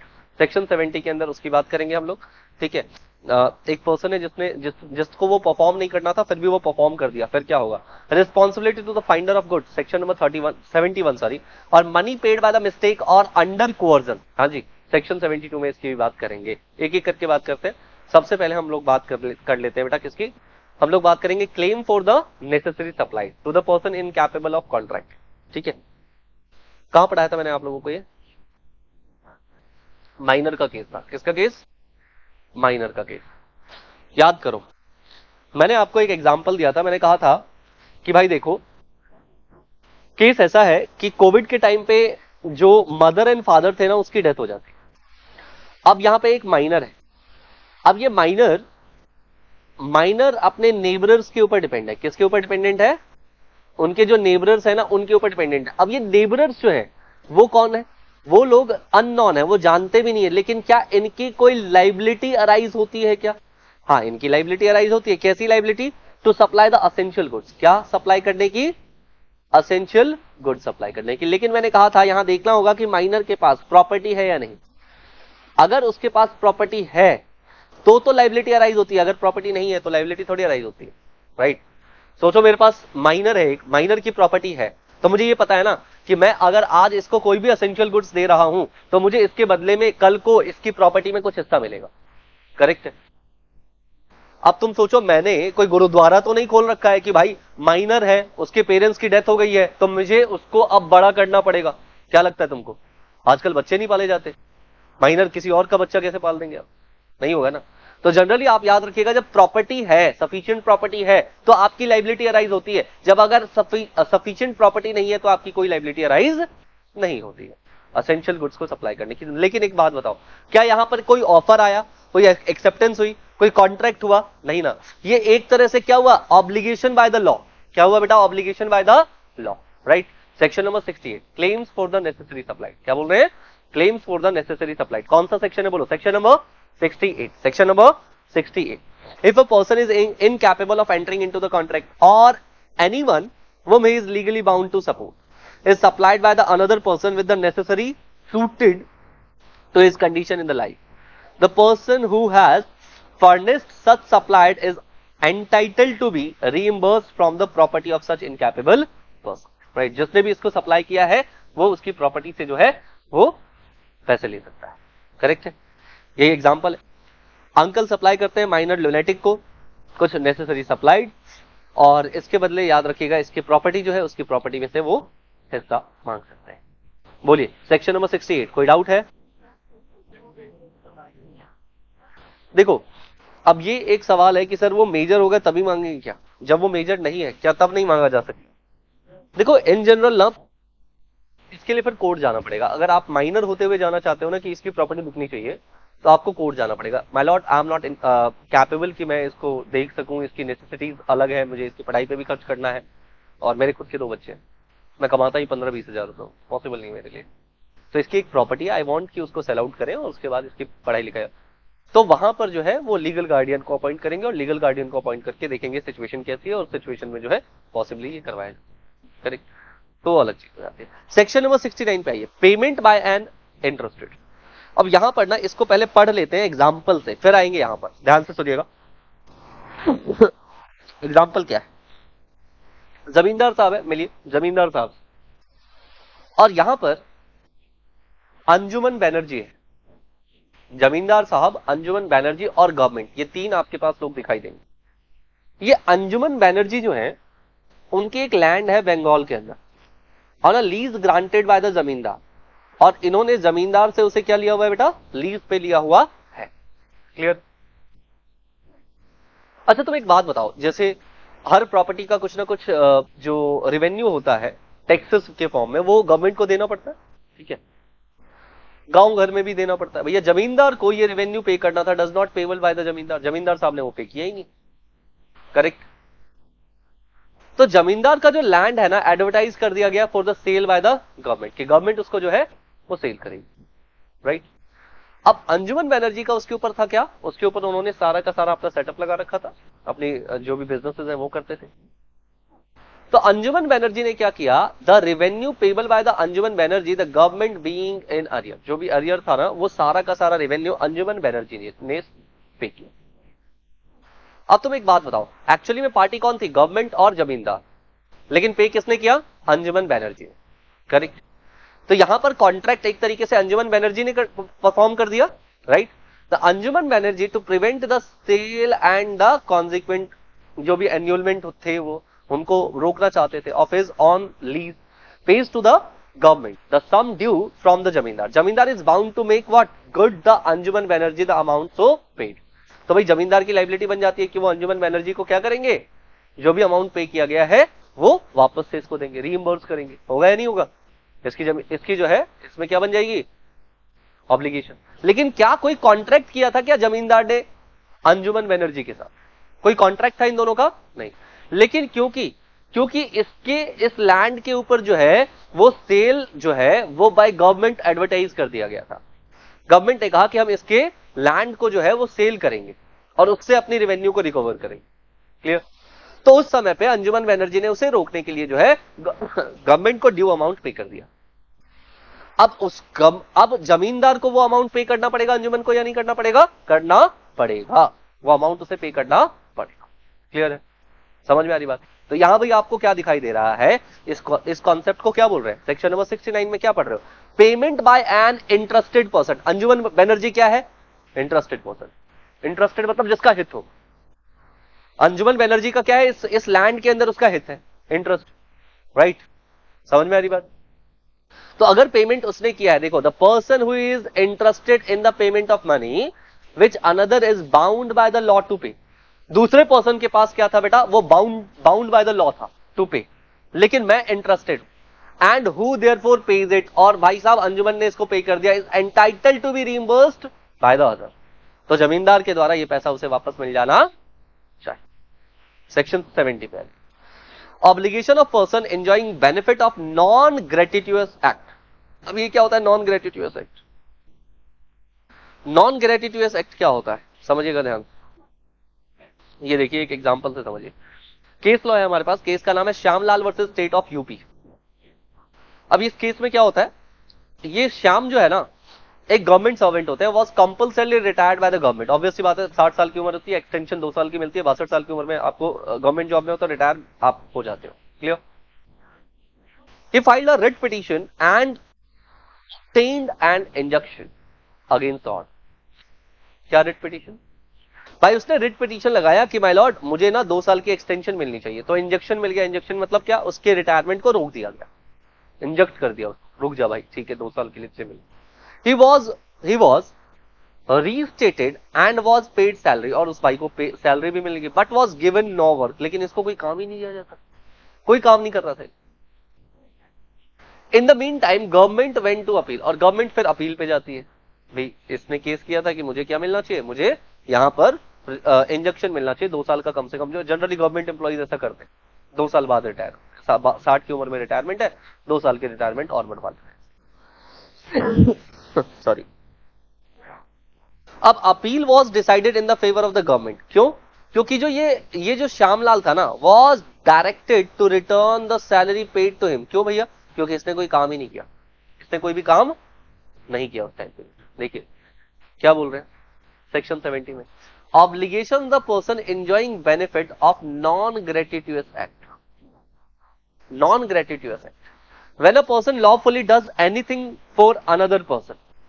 जब एक पर्सन लॉफुली कोई काम करता है किसी और व्यक्ति के लिए, or delivers anything to him not intending to do so gratuitously, and such other person enjoy the benefit thereof, the later is bound to pay the compensation to the former in respect of, or to restore the things so done or delivered।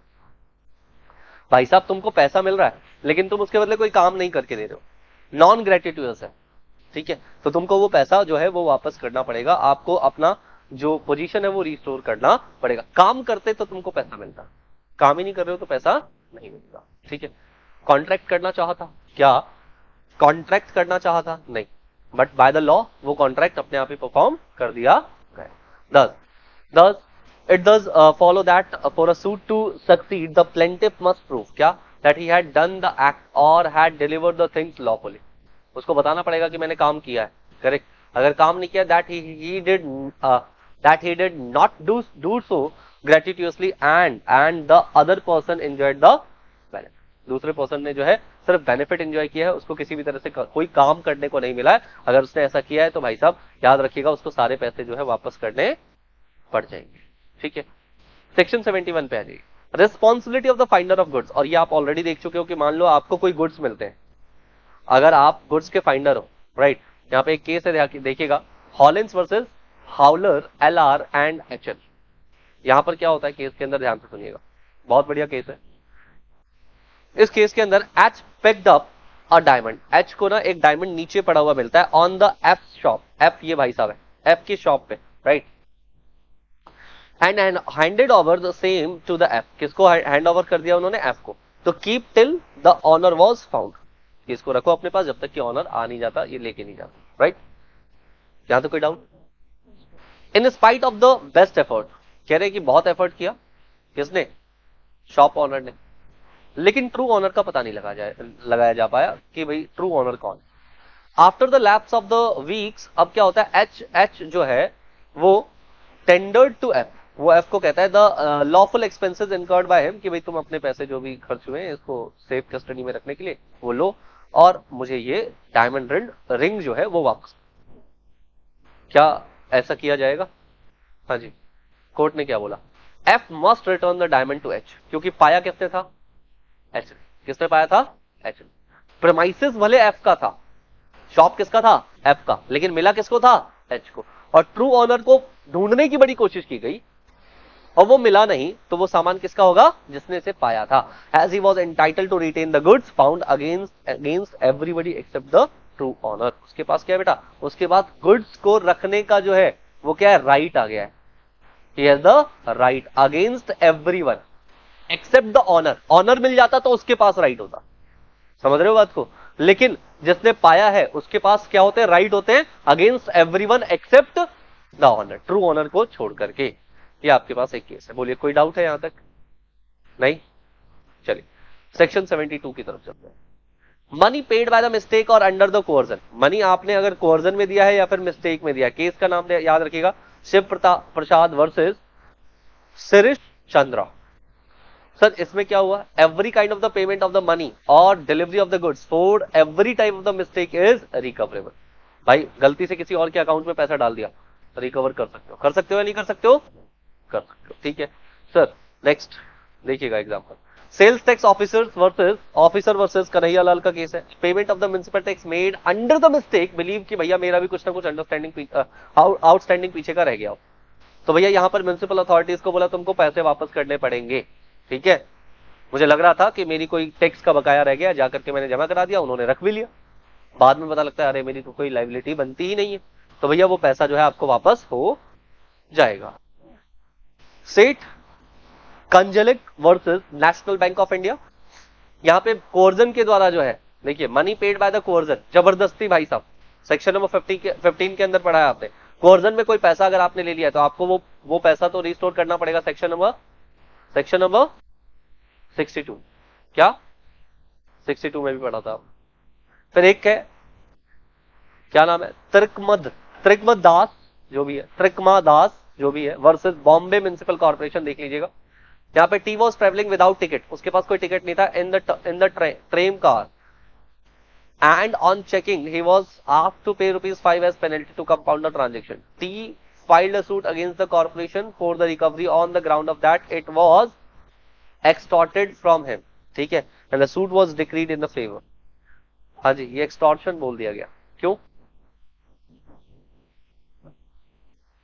देखिए क्या बोला गया है, कह रहे T was travelling without ticket, उसके पास कोई ticket नहीं था, इन अ ट्रैम कार, किसके अंदर? On checking, he was asked to pay 5 as penalty to compound the transaction। T फिर क्या करता है? कॉर्पोरेशन के ऊपर ही केस फाइल कर देता है for recovery on the ground that it was extorted from him, कि ये पैसा जो है ना इससे जबरन वसूली की गई है। ग्राउंड क्या था? जबरन वसूली। क्या? जबरन वसूली, जबरदस्ती इससे जो है वसूली की गई है, जैसे पुलिस वाले करते हैं वैसा। और इसी वजह से suit was decreed in his favour, T के फेवर में आया ये। टी को बोला ठीक है जी आपके पैसे हम वापस करवा लेते। क्यों? क्योंकि उसने कहा कि भाई साहब इन्होंने 5 रुपए मुझसे जो लिए थे ना वो जबरन वसूली किया था, उन्होंने ये प्रूव किया कि मेरे साथ इन्होंने गलत तरीके से व्यवहार किया ये 5 रुपए लेने के लिए, तो उनको वो पैसे जो है वापस करने पड़े। करेक्ट है? तो याद रखिएगा जबरन वसूली वगैरह करते हो यानी कोर्जन वगैरह के केसेस के अंदर आते हो आप, तो इस केस के अंदर जो है आपको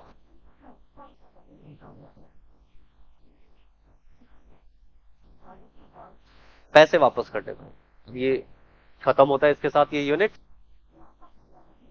अगर कोई डाउट है, कुछ कहना पूछना है, मोस्ट वेलकम, अदरवाइज ये यूनिट फिनिश हुआ बेटा, ठीक है। Yes sir.